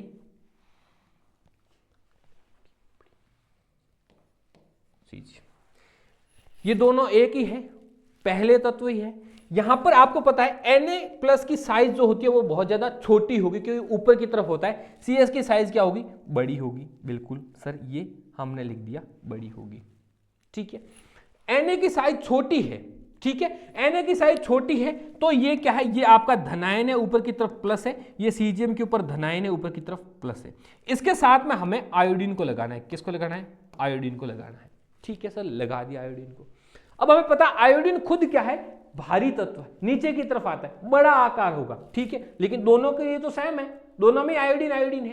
तो यहां पर जैसे ही इसका Na का आकार छोटा है, मतलब एक तो धनायन, धनायन का निर्माण कब होता है, जब उसके बाह्यतम कोष में से एक इलेक्ट्रॉन निकाल देते हैं, जब उसके बाहर वाले कक्षक में से एक इलेक्ट्रॉन निकालते हैं तब वो धनायन का निर्माण होता है। लेकिन एक तो पहले से धनायन था, ऊपर से इसका आकार छोटा है, तो अब ये क्या करेगा, इसके पास में कोई बड़ा ऋणायन आ गया है। क्या आया है, कोई ऋणायन आया है, तो अब ये इस ऋणायन का आकार बदल सकता है। अब ये इस ऋणायन के अंदर ध्रुवणता ला सकता है। क्यों, क्योंकि अब इसके पास में बिल्कुल छोटा आकार है, तो ये कोशिश क्या करेगा कि उसके इलेक्ट्रॉन को ज्यादा तेजी से अपने पास में लेके आ जाओ। क्या करूंगा, उसके इलेक्ट्रॉन का जो शेप है, उसकी सिमेट्री है, उसको बदल सकता है। क्यों, क्योंकि इसके पास में नाभिक के जस्ट पास में इलेक्ट्रॉन होंगे। इसका नाभिक है, इसके नाभिक से बाह्यतम कोष में जो इलेक्ट्रॉन, उसके बीच में दूरी ज्यादा है, लेकिन इसकी दूरी कम है, तो ये उसके इलेक्ट्रॉन को अपनी तरफ ज्यादा अट्रैक्ट करेगा। तो क्या हो जाएगा, इसका शेप जो पहले गोलाकार आकृति में था वो कुछ इस प्रकार से हो जाएगा, नेगेटिव नेगेटिव नेगेटिव, इस प्रकार से इस तरफ आ जाएगा, पॉजिटिव की तरफ, और उधर की तरफ क्या आ जाएंगे, पॉजिटिव आ जाएंगे। तो इसको बोलेंगे ध्रुवणता। सब दोनों तो हो गए, छोटा कैटायन होना चाहिए, बड़ा ऋणायन होना चाहिए। सर चार्ज ज्यादा होगा तो क्या होगा, अब एक बात बताओ, सीधा सिंपल समझ लो, क्या लिखोगे, चार्ज ज्यादा हो गया, आपके पॉजिटिव चार्ज एक है, मान लो आपके पास में ए स्पीशीज है, इसके ऊपर एक पॉजिटिव है, ए स्पीशीज है, वही सेम स्पीशीज है, उसके ऊपर दो पॉजिटिव चार्ज है, यानी +2 है, उसके ऊपर +3 लगा दिया आपने, प्लस प्लस प्लस। एक आपके पास में नेगेटिव बी स्पीशीज है, A B negative, B negative negative, यानी B2 नेगेटिव, B3 नेगेटिव, ठीक है। पॉजिटिव का मतलब क्या हुआ कि आपके उस परमाणु के बाह्यतम कोष में से एक इलेक्ट्रॉन निकाला। जैसे ही आपने एक इलेक्ट्रॉन निकाला, यह आपका कक्षक है, परमाणु है, इसके बीच में नाभिक है, इसमें से सिर्फ आपने एक इलेक्ट्रॉन निकाला। कितना इलेक्ट्रॉन निकाला, एक इलेक्ट्रॉन निकाला। लेकिन आपने क्या प्रोटॉन की संख्या बदली है, सर बिल्कुल नहीं बदली है। प्रोटॉन की संख्या सेम है, लेकिन इलेक्ट्रॉन की संख्या में आप कमी कर रहे हो। तो प्रोटॉन के ऊपर कौन सा चार्ज होगा, कि सर प्लस चार्ज होगा। इलेक्ट्रॉन के ऊपर कौन सा चार्ज है, कि सर नेगेटिव यानी माइनस चार्ज है। जब आपने प्लस चार्ज को कम नहीं किया, लेकिन माइनस चार्ज को कम कर रहे हो, इलेक्ट्रॉन निकाल रहे हो, तो वो प्लस चार्ज क्या करेंगे, और ज्यादा अट्रैक्ट करेंगे इलेक्ट्रॉन को। तो क्या होगा, साइज छोटी होगी। अरे इस बात से समझो, मान लो पहले अंदर की तरफ 10 लोग थे, बाहर की तरफ भी 10 लोग थे, ठीक है। ये 10 लोग आपस में इन 10 लोगों को खींच रहे थे, लेकिन आपने बाहर वाले लोगों की संख्या कम कर दी, मतलब इलेक्ट्रॉन कम कर दिया। कितना कम किया, कि सर 1 कम किया। अब बाहर की तरफ 9 लोग हैं, अंदर की तरफ 10 लोग हैं, तो वो ज्यादा अपने पास में खींचेंगे कि नहीं खींचेंगे, तो उसका आकार क्या होगा, छोटा होगा। लेकिन और एक आदमी कम कर दो तो कितने रह जाएंगे पीछे, कि सर 8 रह गए। तो अब क्या है, बाहर की तरफ 8 लोग हैं, अंदर की तरफ 10 लोग हैं, क्योंकि अंदर प्रोटॉन की संख्या में आप बदलाव नहीं कर रहे हो, आप क्या करो, इलेक्ट्रॉन को हटा रहे हो। तो अब ये 8 लोगों को 10 लोग और ज्यादा तेजी से खींच पाएंगे, तो इसका आकार और छोटा होता जाएगा। जब इसका आकार छोटा होगा तो ये पास में जैसे ही कोई नेगेटिव आएगा उसके इलेक्ट्रॉन को अपनी तरफ खींचेगा, तो उसके अंदर पोलराइजेबिलिटी ज्यादा कर लेगा। अरे आई बात समझ में? सर बिल्कुल आई। ऐसे ही देखो नेगेटिव में क्या हो रहा है, अब आपके पास में यहां पर क्या हो रहा है, यहां बाहर वाले लोगों की संख्या कम नहीं हो रही है, पहले बाहर की तरफ ही 10, अंदर की तरफ ही 10 लोग। अब नेगेटिव चार्ज कब आता है, जब आप किसी भी इलेक्ट्रॉन के बाह्यतम कोष में एक इलेक्ट्रॉन जोड़ते हो, एक इलेक्ट्रॉन को ऐड करोगे, तब वहां पर क्या आएगा, नेगेटिव आएगा। क्या आएगा, माइनस साइन आएगा।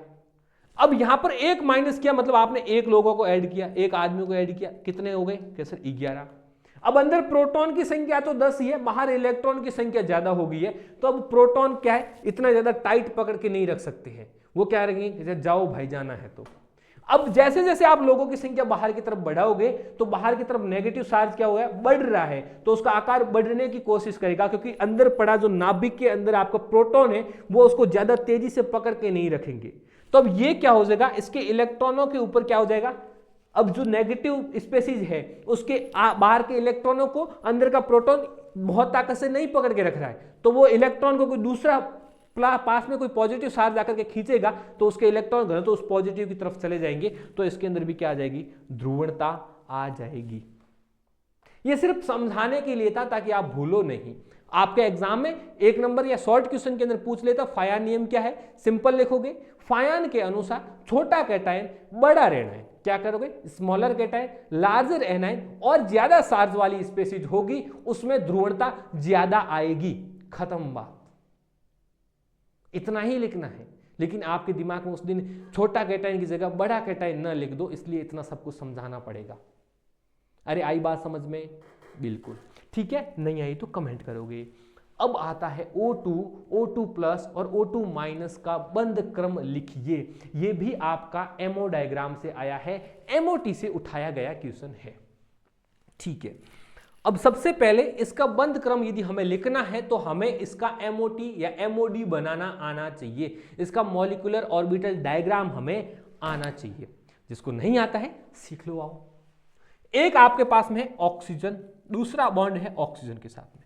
अब अभी हम O2 का मॉलिक्यूलर ऑर्बिटल डायग्राम बना लेते हैं, एमओटी बना लेते हैं, तो हम इन तीनों के बॉन्ड ऑर्डर को कंपेयर कर सकते हैं। लास्ट में जाते ट्रिक भी बता दूंगा कि आगे से ऐसा कोई क्वेश्चन आ जाए तो आप इसको किस प्रकार से बिना एमओटी बनाए लिख सकते हो। लेकिन हमें बहुत ही ज्यादा नंबर लाने हैं, तो हमें बिल्कुल भी इसमें क्या नहीं करनी है, इसमें रिस्क नहीं लेना है। एकदम एग्जैक्ट आंसर कैसे निकाल सकते हैं ये बातें सीखनी है।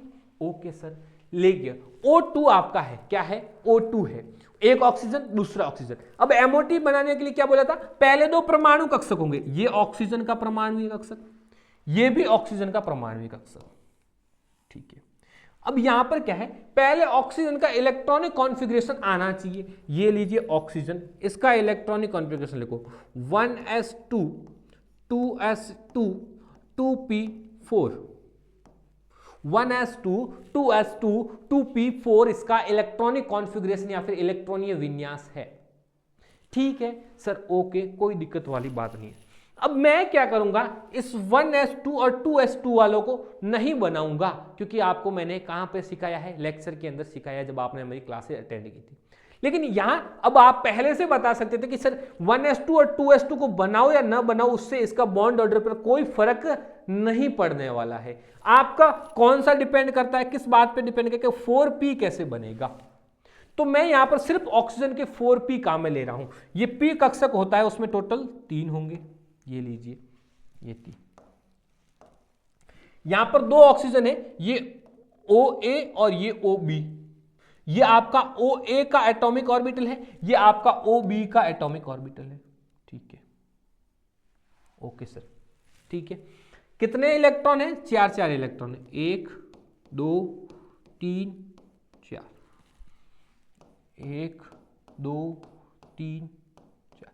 अब मैंने 1s2 और 2s2 को क्यों नहीं बनाया, जिन्होंने हमारी क्लास अटेंड नहीं की तो उनके दिमाग में डाउट आ रहा होगा सर ये आपने क्यों नहीं बनाया, इसके ये भी अणु कक्षक है, इनके मॉलिक्यूलर ऑर्बिटल कहां है। तो मैं बनाता तो भी क्या होता, एंटी बॉन्डिंग में इलेक्ट्रॉन की संख्या और बॉन्डिंग में इलेक्ट्रॉन की संख्या बराबर आती, एक दूसरे से क्या हो जाते, कैंसल आउट हो जाते, तो इस बात पर डिपेंड नहीं करेगा। लेकिन यहां पर डिपेंड करेगा। अब O2 का डायग्राम है, अब आप sp मिक्सिंग को एक बार के लिए भूल जाओ, वो यहां पर डिपेंड नहीं करेगा। अब आप sp मिक्सिंग को यदि भूल जाते हो उसके बाद में डायग्राम कैसे बनेगा, आओ समझाते। देखो सबसे पहले कौन सा बॉन्ड बनेगा, हमें पता है कि सर हम बनाएंगे सबसे पहले हमारा एक बंध सिग्मा, ओके, एक कक्षक। अब आपको पता है MOT का सबसे बेसिक प्रिंसिपल क्या है कि जितने एटॉमिक ऑर्बिटल मिक्स होंगे, जितने परमाणु कक्षक मिक्स होंगे, उतने ही अणु कक्षकों का निर्माण होगा, उतने ही क्या होगा, अणु कक्षकों का निर्माण होगा। यहां पर परमाणु कक्षक कितने, 3 और 3 6 परमाणु कक्षक है, तो आपको यहां पर 6 ही अणु कक्षक बनाने हैं। कितने अणु कक्षक बनाने हैं सर, 6 अणु कक्षक बनाने हैं। देखो ये एक हो गया, उसके ऊपर की तरफ आएंगे 2, ये आगे 2, ठीक है। इनकी ऊर्जा, ये परमाणु कक्षक है, इससे नीचे की तरफ बनाए हैं, मतलब ये दोनों कैसे हैं आपके कि सर ये हमारे BMO है, बॉन्डिंग मॉलिक्यूलर ऑर्बिटल है, कैसे है, बंधित आणविक कक्षक है। अब यदि यहां पर टोटल कितने बन गए, 3 बन गए हैं, 3 और बनेंगे तो वो 3 कौन से होंगे कि sir anti bonding molecular orbital होंगे, बिल्कुल होंगे, ये लीजिए, ठीक है, ये 2 हो गए।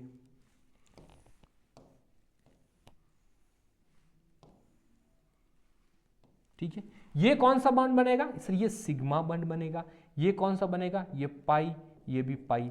ये कौन से होंगे कि सर पाई स्टार। ये कौन सा होगा कि सर ये पाई स्टार। ये कौन सा होगा, ये सिग्मा, और स्टार तो ऊपर लगाना ही है। जो आपके ये तीनों कैसे हैं, ये सर ABMO है, एंटी बॉन्डिंग मॉलिक्यूलर ऑर्बिटल है। हमेशा याद रखो ABMO को क्या होता है, हम स्टार लगाते हैं, और BMO के ऊपर स्टार नहीं लगता है। अब सबसे पहले इलेक्ट्रॉन किस में भरेंगे कि सर सबसे पहले इलेक्ट्रॉन उनमें भरेंगे जिनकी ऊर्जा कम है, और ऊर्जा कम किसकी है कि सर बॉन्डिंग मॉलिक्यूलर ऑर्बिटल की है। लीजिए टोटल इलेक्ट्रॉन कितने, 4 इधर है, 4 इधर की तरफ है। ये किसके अंदर है, ये आपका O2 के अंदर है। तो इलेक्ट्रॉन एक कक्षक में 2, 1 2, ठीक है, दूसरे में 1 2 3 4।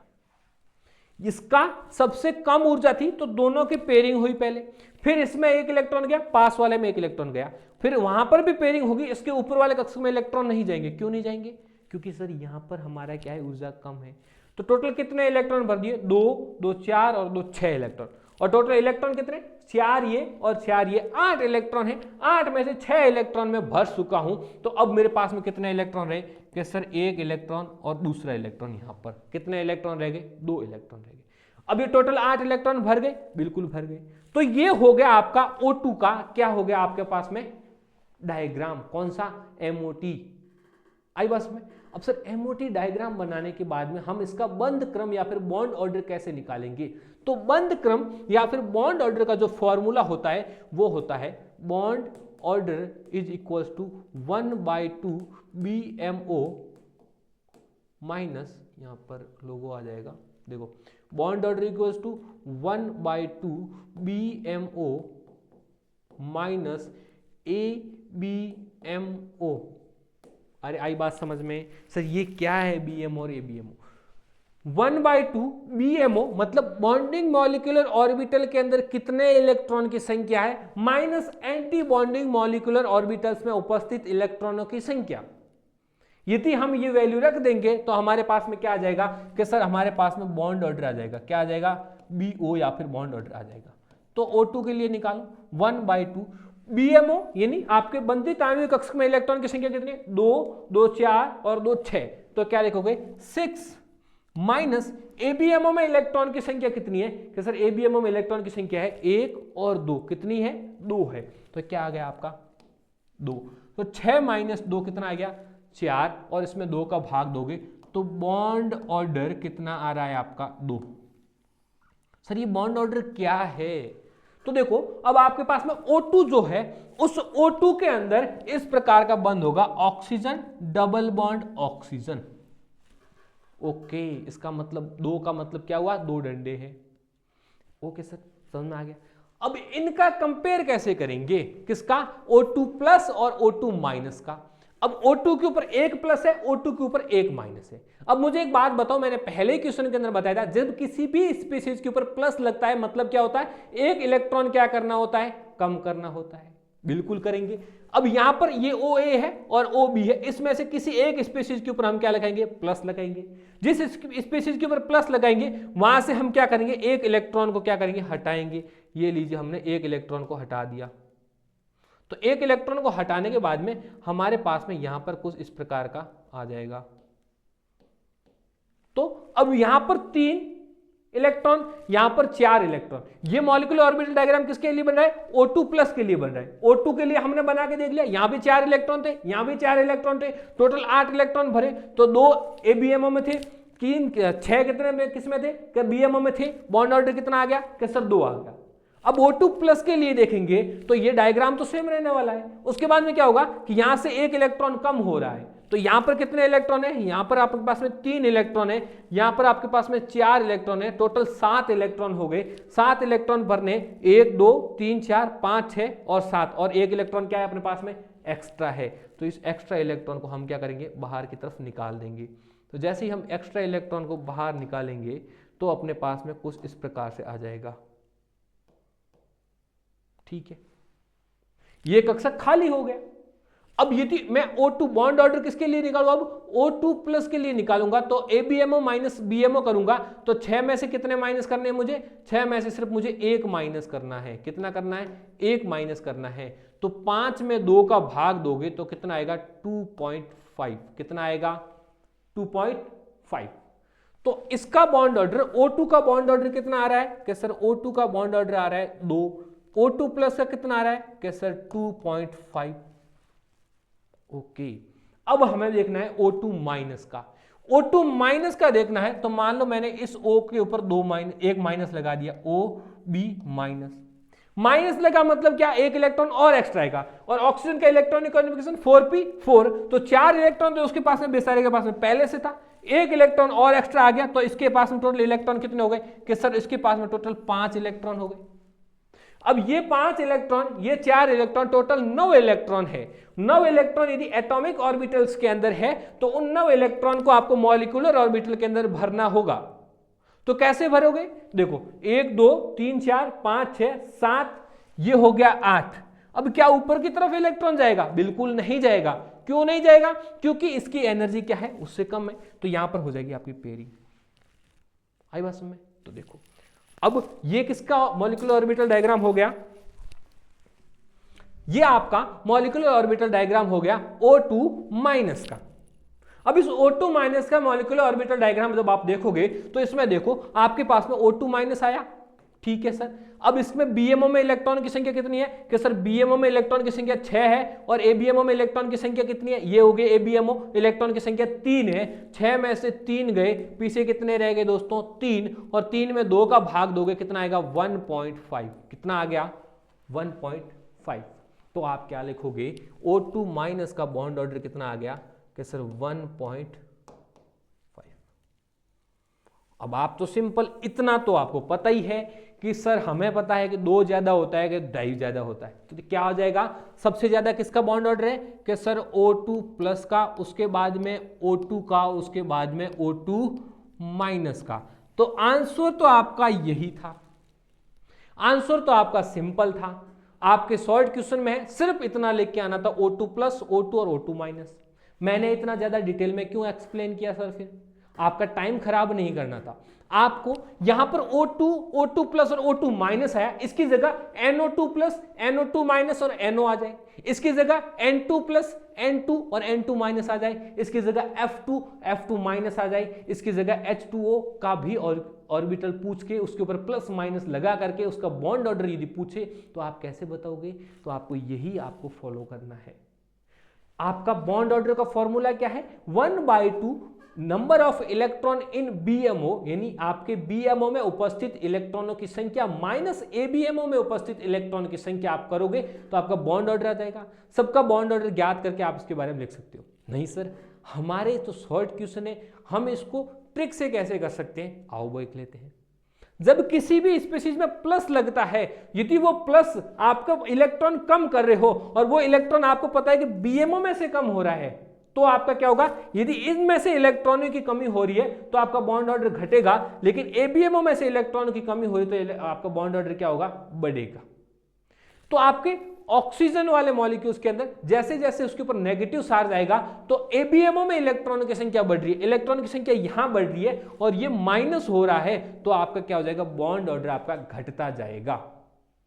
ठीक है, तो आपको सीधा लिखोगे, आपके पास जहां पर माइनस आया उसका बॉन्ड ऑर्डर कम करोगे, जहां प्लस है वहां पर बॉन्ड ऑर्डर क्या कर दोगे, ज्यादा कर दोगे। अब एग्जाम में मैं आपके पास में यहाँ पर N2 प्लस और N2 माइनस आ जाए तो ये नहीं बोल सकते कि सर आपका क्वेश्चन रिपीट नहीं हुआ, बिल्कुल यही क्वेश्चन का फॉर्मेट है, इसमें से कोई स्पेसिस चेंज हो सकती है। ठीक है, ओके, नेक्स्ट क्वेश्चन लेते हैं। ये लो, NO का नाम लिया, NO हाजिर। इसमें देखो, ये पीछे वाले एग्जाम्पल में भी हम देख लेंगे कि O2 प्लस पैरामैग्नेटिक है या डायमैग्नेटिक है, सब कुछ देखेंगे। पहले इस क्वेश्चन को कर लेते हैं। अब आपके पास में जब एमओ डायग्राम हम किसी भी मॉलिक्यूल्स का पढ़ते हैं तब उसमें एक और गुण आ जाता है कि सर उसकी मैग्नेटिक बिहेवियर या फिर उसका चुंबकीय वातावरण कैसा है, चुंबकीय नेचर कैसा है, ये एमओटी के आधार पर कैसे बता सकते हैं। अब यहां पर सिंपल बात है, हमें यदि इतना पता है कि जब किसी भी मॉलिक्यूल्स का मॉलिक्यूलर ऑर्बिटल डायग्राम बनाते हैं, उसका एमओटी बनाते हैं, और उसके एमओटी में यदि किसी भी प्रकार का अयुग्मित या फिर अनपेयर्ड इलेक्ट्रॉन होता है तो वह अनुचुंबकीय या फिर पैरामैग्नेटिक होता है। और यदि किसी भी मॉलिक्यूल्स के आपका एमओडी डायग्राम बनाते हो, आपका मॉलिक्यूलर ऑर्बिटल डायग्राम बनाते हो, उसके बाद में उसके अंदर किसी भी प्रकार का आपका अयुग्मित इलेक्ट्रॉन नहीं होता है, यानी अनपेयर्ड इलेक्ट्रॉन नहीं होते हैं, सारे इलेक्ट्रॉन पेयर्ड होते हैं, सारे इलेक्ट्रॉन युग्मित होते हैं, तो वो कैसा होता है कि सर वो डायमैग्नेटिक या फिर आपका प्रतिचुंबकीय होता है। ठीक है, इस कॉन्सेप्ट के ऊपर आपका ये क्वेश्चन है। क्या लिखा है, NO is paramagnetic but NO plus is diamagnetic, why. आओ समझते हैं। अब आपके पास में फिर से NO का मॉलिक्यूलर ऑर्बिटल डायग्राम बनाते हैं। एक है आपके पास में NO, एक है आपके पास में नाइट्रोजन, दूसरा आपके पास में ऑक्सीजन। ठीक है, यहां पर मैं सिर्फ p कक्षकों को बनाऊंगा, 1s और 2s को निकल के सिर्फ 2p को बनाएंगे। यहां पर आपके पास में क्या है, नाइट्रोजन है। नाइट्रोजन का इलेक्ट्रॉनिक कॉन्फ़िगरेशन लिखो, कैसे लिखोगे, देखो 1s2 2s2 2p3, ये किसका हो गया, नाइट्रोजन का। यहां पर लिखो आप ऑक्सीजन का, ये लीजिए सर, ऑक्सीजन का क्या लिखोगे, 1s2 2s2 2p4, बिल्कुल आ गया। अब 1s2 और 2s2 इनका हम मॉलिक्यूलर ऑर्बिटल डायग्राम नहीं देखते हैं कि हम सीधा हमारा 2p से हमारा आंसर मिल जाएगा, और यहां पर 2p ही काम आने वाला, 2p का लिखेंगे। और यहां पर क्या है, अब आपको नाइट्रोजन का भी आपका 2p बनाना है और ऑक्सीजन का भी आपको 2p ऑर्बिटल बनाना है, तो सर कैसे बनेगा। अब यहां पर आपको मैंने जब कक्षा में पढ़ाया था तब बताया था कि जिसकी इलेक्ट्रोनेगेटिविटी ज्यादा होती है, जिसकी विद्युत ज्यादा होती है, उसका जो मॉलिक्यूलर एटॉमिक ऑर्बिटल्स होते हैं वो नीचे की तरफ आएंगे। तो NO में ऑक्सीजन और नाइट्रोजन में से ऑक्सीजन का आपका क्या होता है, ऑक्सीजन की विद्युत ज्यादा होती है, तो ऑक्सीजन के ऑर्बिटल्स कहां आएंगे, नीचे की तरफ आएंगे, नाइट्रोजन का ऑर्बिटल्स कहां आएगा, ऊपर की तरफ आ जाएगा। मान लो ये वाला मेरा क्या है, ये सर मेरा नाइट्रोजन का ऑर्बिटल है, p ऑर्बिटल, ये मेरा किसका रहेगा, तो फिर इससे नीचे की तरफ किसका रहेगा, ऑक्सीजन का। ये लीजिए आपके पास में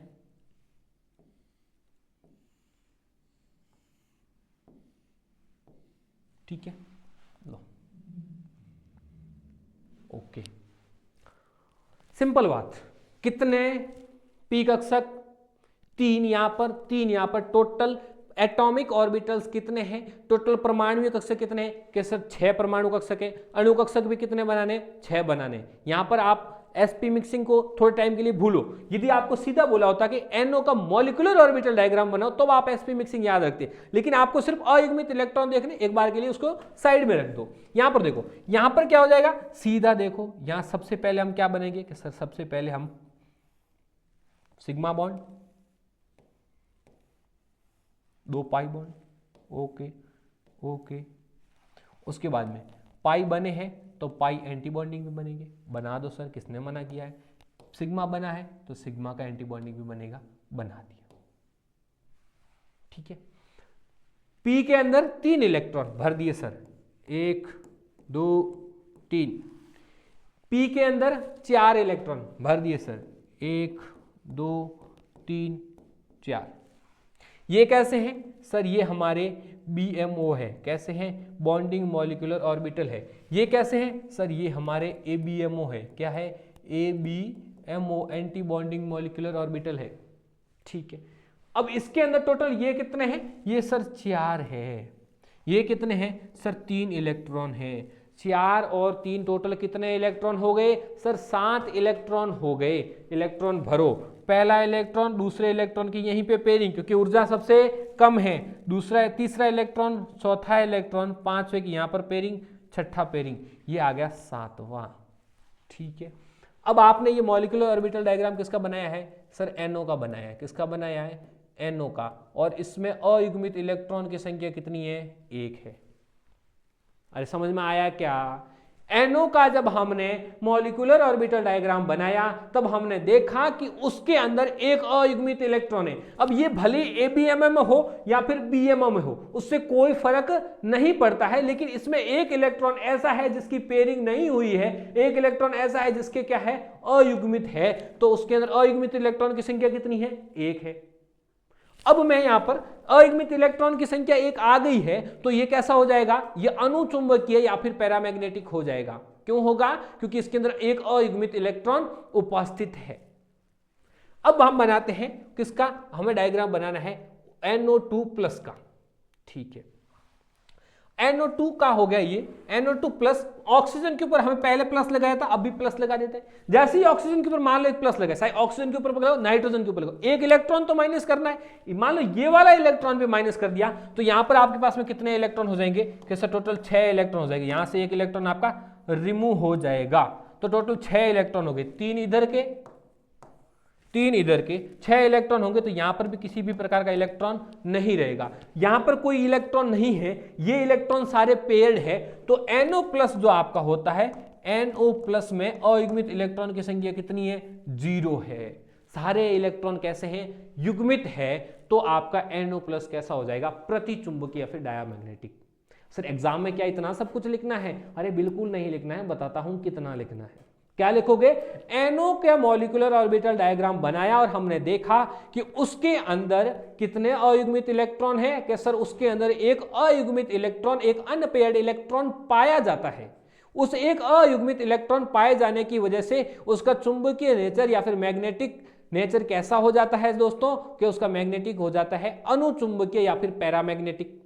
लेकिन जब हमने NO+ का मॉलिक्यूलर ऑर्बिटल डायग्राम बनाया तब उसमें किसी भी प्रकार का अयुग्मित इलेक्ट्रॉन या फिर अनपेयर्ड इलेक्ट्रॉन नहीं पाया जाता है, सारे इलेक्ट्रॉन पेयर्ड होते हैं। इस वजह से वह डायामैग्नेटिक या फिर प्रतिचुंबकीय गुण प्रदर्शित करता है।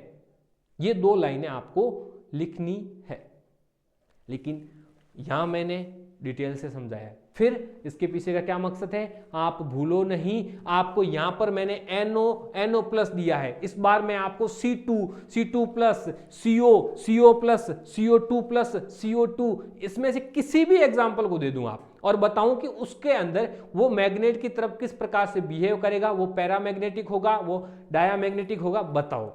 तो आप उसका इस प्रकार से डायग्राम बना करके बताओगे।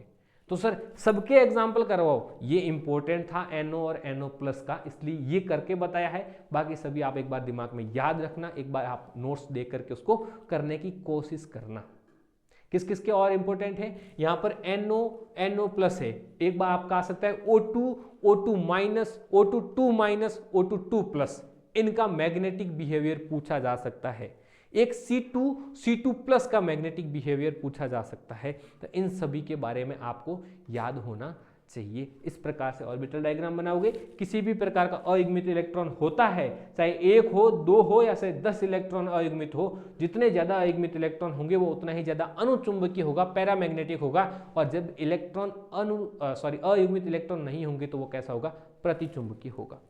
Next question, draw the geometry and shape of. ठीक है, ये दो आपके पास में मॉलिक्यूल्स है, इसकी आपको ज्यामिति तथा इसकी आकृति बतानी है। पहले क्वेश्चन में बताया था ज्योमेट्री और शेप में क्या डिफरेंस होता है। लिखो XeF6, शॉर्टकट बता रहा हूं, याद रखो।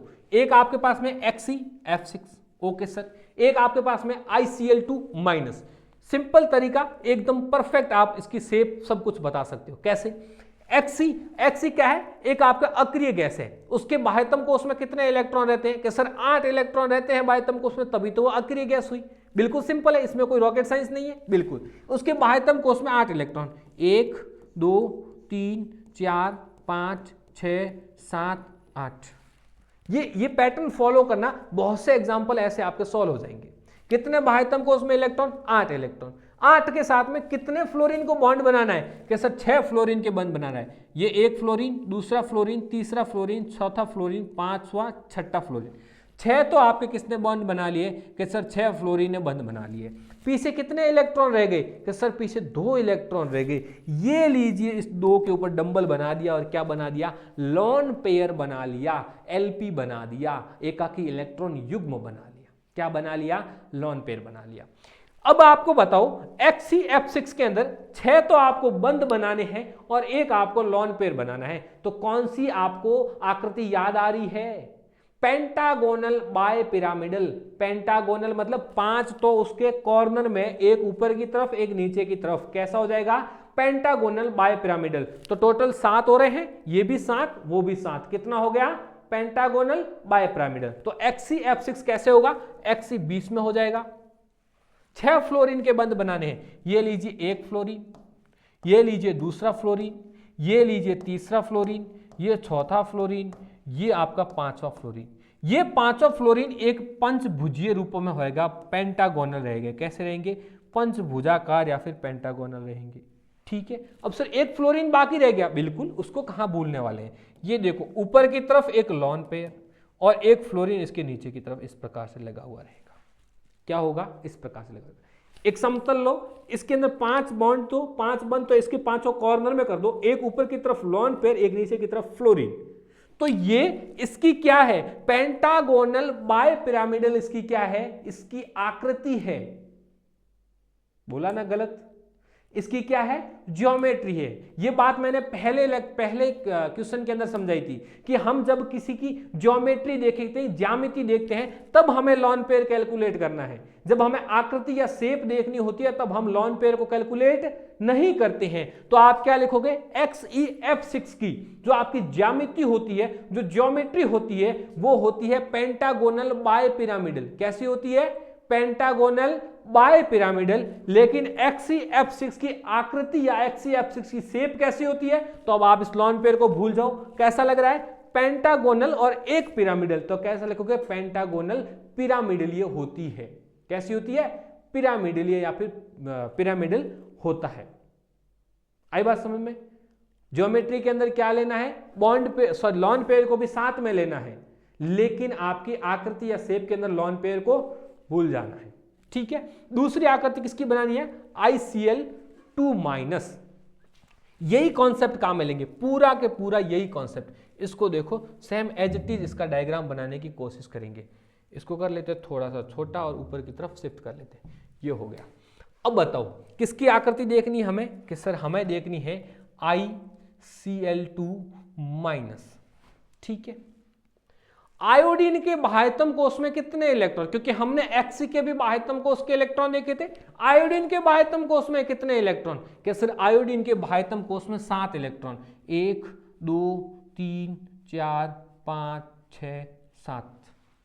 बिल्कुल, क्योंकि हैलोजन है और हैलोजन के बाह्यतम कोश में 7 इलेक्ट्रॉन होंगे। ठीक है सर।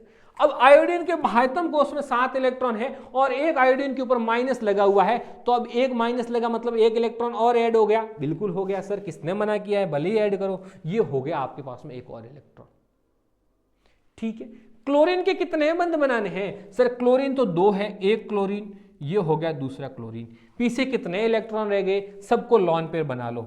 ये 1 लोन पेयर, ये दूसरा लोन पेयर, ये तीसरा लोन पेयर। ओके। अब मुझे एक बात बताओ, ऐसी कोई संरचना आपने देखी है जिसके अंदर 3 तो एक प्रकार के होते हैं बंद और 2 एक प्रकार के बॉन्ड होते हैं? सर बिल्कुल, हमने एक एग्जांपल आज ही किया है, ट्राइगोनल बाय पिरामिडल। कौन सा? ट्राइगोनल बाय पिरामिडल, जिसमें 3 क्या है अपने पास में, लॉन पेयर है और 2 बॉन्ड पेयर है। तो कैसे लिखोगे? ICl2 कैसा होगा? आयोडीन बीच में होगा, इधर की तरफ क्लोरीन, इधर की तरफ क्लोरीन। हो गया। कितने लॉन पेयर है? तो लॉन पेयर सर हमारे पास में 3 है, तो लॉन पेयर कुछ इस प्रकार से उपस्थित होंगे, एक लॉन पेयर, दूसरा लॉन पेयर, तीसरा लॉन पेयर। आई बात समझ में? ये लॉन पेयर कैसे रहेंगे? एक ट्राइंगल के फॉर्म में रहेंगे। ठीक है, तो अब ये ICl2 है, इसकी ज्योमेट्री या फिर ज्यामिति कैसी है? ट्राइगोनल, एक पिरामिडल, 2 पिरामिडल। अब आप इस आकृति को ऐसे घुमा भी सकते हो, किस प्रकार से? ये लीजिए,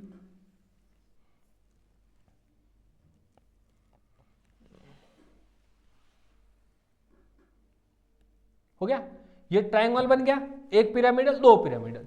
ठीक है, लेकिन ये इसकी क्या है? ये इसकी ज्योमेट्री है, इसकी ज्यामिति है, इसकी आकृति कैसी होगी? देखो, एक Cl आयोडीन, दूसरा Cl, एक ही लाइन में है, तो कैसा लिखोगे? लीनियर होगी या फिर रेखीय होगी। तो ICl2 की ज्योमेट्री कैसी है? ट्राइगोनल बाय पिरामिडल, लेकिन इसकी आकृति या फिर शेप कैसी है? कि सर इसकी आकृति या शेप लीनियर या फिर रेखीय है। ऐसी XeF6 की आपकी क्या है? XeF6 की ज्योमेट्री पेंटागोनल बाय पिरामिडल है, लेकिन इसकी आपके पास में आकृति होती है पेंटागोनल पिरामिडल होती है। बिल्कुल, बहुत इजी क्वेश्चन था, समझ में आ गया होगा। ठीक है, ये क्वेश्चन आपका आया है आयनिक कंपाउंड से रिलेटेड। ये आपका इस बार सेमेस्टर के सिलेबस में किसी भी प्रकार से मेंशन नहीं किया गया है, लेकिन यूनिवर्सिटी का बहुत ही फेवरेट क्वेश्चन है, इसलिए मैंने इसको भी साथ में रखा है, क्या पता इससे भी क्वेश्चन आ जाए। बिल्कुल सिंपल परिभाषा है, रेडिएशन रेशियो या फिर त्रिज्या अनुपात क्या होता है।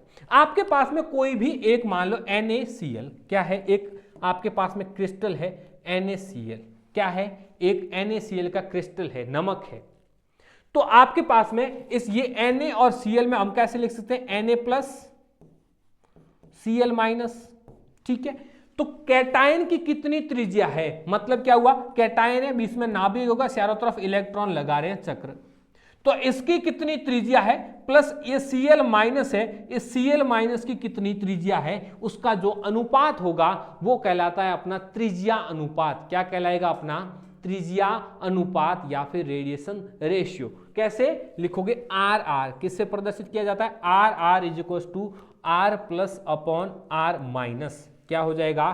RR is equal to R plus minus upon R minus. क्यों? देखो, लिखोगे धनायन की त्रिज्या या फिर केटायन की रेडिएशन अपॉन ऋणायन यानी आपका एनायन की रेडिएशन का दोनों का अनुपात जो होगा वो आपका रेडिएशन रेशियो या फिर त्रिज्या अनुपात कहलाता है। इसमें ज्यादा कुछ एक्सप्लेनेशन नहीं है, और यदि इसमें से कुछ और क्वेश्चन आएगा, हालांकि ये क्वेश्चन नहीं आना चाहिए, क्यों? क्योंकि आपके सिलेबस में मेंशन नहीं है ये टॉपिक, फिर भी हमें यूनिवर्सिटी का कोई भरोसा नहीं है। मुझे लगता है उनका ये फेवरेट टॉपिक है और वो काफ़ी बार ऐसे क्वेश्चन पूछते हैं, तो इस बार भी वो गलती से भी दे दे तो आपके नंबर कटने नहीं चाहिए। ठीक है, और कुछ इसमें और ज़्यादा डीप जाएंगे तो क्या बोल देंगे? Na प्लस की रेडिएशन इतनी है, Cl माइनस की रेडिएशन इतनी है, दोनों की वैल्यू दे देंगे और आपको रेडिएशन रेशियो पूछे तो सिंपल बात है, इसका वैल्यू रखोगे तो उसकी क्या आ जाएगी? RR आ जाएगी। आई बात में याद रख के जाना, हो सकता है एग्जाम में आ जाए, क्योंकि सिलेबस तो आपको पता ही है कैसा है। लास्ट क्वेश्चन आ गया, बंद आगुण या फिर द्विध्रुव आगुण। वीडियो काफी लंबा हो गया है, तो आज हम सिर्फ पार्ट ए कर रहे हैं, और पार्ट बी आपका कुछ ही घंटे बाद में आपका वापस पार्ट बी भी अलग से अपलोड कर देंगे। ये है आपका last question, bond movement and dipole movement. इसको समझते हैं। हालांकि मैंने इसका एक सेपरेट वीडियो डिटेल में बताया है, वो लास्ट में मेंशन करता हूँ, उसको दिखा देता हूँ, वहाँ आप वो जाकर के वो वीडियो भी आप दोबारा देखोगे, क्योंकि ये टॉपिक बिल्कुल नया है, एकदम क्या बोलते हैं फ्रेश टॉपिक है। इसमें से क्वेश्चन आने की संभावना काफ़ी ज़्यादा बनती है यदि यूनिवर्सिटी सिलेबस को देखते हुए पेपर बनाए तो। ठीक है, बंद आगुण या फिर द्विध्रुव आगुण क्या है? आपके पास में 2 प्रकार के मॉलिक्यूल्स हैं, एक आपके पास में HCl, ओके सर, एक आपके पास में H2O, okay sir, hydrogen hydrogen, एक आपके पास में H2O, ये लो हाइड्रोजन ऑक्सीजन हाइड्रोजन, ठीक है। अब मुझे बात बताओ, इसमें क्या है, इसमें किसी भी प्रकार की इलेक्ट्रोनेगेटिविटी डिफरेंस है क्या? विद्युत ऋणताओं का अंतर नहीं है, क्योंकि दोनों एक जैसे ही मॉलिक्यूल्स है, तो इनकी विद्युत ऋणताओं में किसी भी प्रकार का अंतर नहीं है। सर ओके बात है, इसमें कोई दिक्कत वाली बात नहीं है। तो इसमें किसी भी प्रकार का बॉन्ड मूवमेंट नहीं पाया जाता है। क्या पाया नहीं जाता? बॉन्ड मूवमेंट नहीं पाया जाता है। तो सर इसकी परिभाषा क्या हुई? तो देखो, बॉन्ड मूवमेंट आपका, बंद आघूर्ण या फिर बॉन्ड मूवमेंट आपका एक वेक्टर डायरेक्शन है या फिर आपकी एक दिशा को दर्शाते हैं जिस तरफ इलेक्ट्रॉन घनत्व मूवमेंट करते हैं या इलेक्ट्रॉन घनत्व के जाने की दिशा होती है। वो कैसे सर? इधर देखो, हाइड्रोजन और क्लोरीन में से क्लोरीन की इलेक्ट्रोनेगेटिविटी ज्यादा है, क्लोरीन की क्या है? आपकी विद्युत ऋणता ज्यादा है। तो ये क्या करेगा? क्लोरीन इलेक्ट्रॉन को अपनी तरफ खींच के रखेगा, बिल्कुल रखेगा सर। तो यदि ये क्लोरीन की तरफ इलेक्ट्रॉन जा रहा है, इसके क्लोरीन की तरफ जाते हुए इलेक्ट्रॉन को मैं यदि एक ऐसे निर्देश या ऐसे निशान से प्रदर्शित कर देता हूं जो इसके इलेक्ट्रॉन के मूवमेंट की या इलेक्ट्रॉन का किस तरफ मूवमेंट हो रहा है उसकी डायरेक्शन को बताता है, तो इसको हम बोलते हैं बॉन्ड मूवमेंट या फिर बंद आघूर्ण। क्या बोलेंगे? बॉन्ड मूवमेंट या फिर बंद आघूर्ण। तो सर डाइपोल मूवमेंट क्या होता है या फिर द्विध्रुव आघूर्ण क्या हो जाता है? देखो, इस प्रकार के मॉलिक्यूल्स जिसके अंदर देखो, इसमें ऑक्सीजन की क्या है, इधर की से ये H2O मॉलिक्यूल्स है, ऑक्सीजन की इलेक्ट्रोनेगेटिविटी ज्यादा है। इसमें ये तो कोई मत बोल रहा है सर हाइड्रोजन की इलेक्ट्रोनेगेटिविटी ज्यादा है, इतना तो पता होना चाहिए। हाइड्रोजन और ऑक्सीजन में से ऑक्सीजन की इलेक्ट्रोनेगेटिविटी ज्यादा है, ठीक है। ये भी इसमें से इलेक्ट्रॉन की नेगेटिविटी, इलेक्ट्रोनेगेटिविटी ज्यादा किसकी है? सर ऑक्सीजन की है। तो ये क्या है? ये आपका बॉन्ड मूवमेंट है, ये भी आपका क्या है? बॉन्ड मूवमेंट है। तो किसी मॉलिक्यूल्स के अंदर कितने प्रकार के बॉन्ड मॉलिक्यूल्स है या फिर बॉन्ड मूवमेंट है? क्या है? बॉन्ड मूवमेंट है। उन दोनों को यदि जोड़ दिया जाए या जितने प्रकार के बॉन्ड मूवमेंट किसी मॉलिक्यूल्स में उपस्थित होता है उनको जोड़ने के बाद में जो उसकी डायरेक्शन आती है उसको बोलते हैं द्विध्रुव आघूर्ण या फिर डाइपोल मूवमेंट। तो इसकी दिशा कैसी आ जाएगी? अब यहां पर एक ऑक्सीजन है, यहां हाइड्रोजन है, यहां पर हाइड्रोजन है। ये ऑक्सीजन इस वाले बंद को अपनी तरफ खींच रहा है, ये इस वाले बंद को भी ऑक्सीजन अपनी तरफ खींच रहा है। तो ओवरऑल इलेक्ट्रॉन कहां ऊपर की तरफ खींचते हुए नजर आते हैं। तो ये वाला जो डायरेक्शन होती है, ये वाला जो निशान होता है, ये बताता है आपका डाइपोल मूवमेंट को। किसको बताता है? द्विध्रुव आघूर्ण को बताता है। लेकिन ये क्या है? ये इस बंद का बंद आघूर्ण है। तो डाइपोल मूवमेंट की परिभाषा क्या लिखोगे कि डाइपोल मूवमेंट किसी भी पॉलीएटॉमिक यानी बहु आणुविक मॉलिक्यूल्स के अंदर या बहुआण्विक अणुओं के अंदर आपके कितने सारे प्रकार के जो आपके बंद आघूर्ण होते हैं उन सब का योग होता है। क्या होता है? उन सब का एडिशन होता है।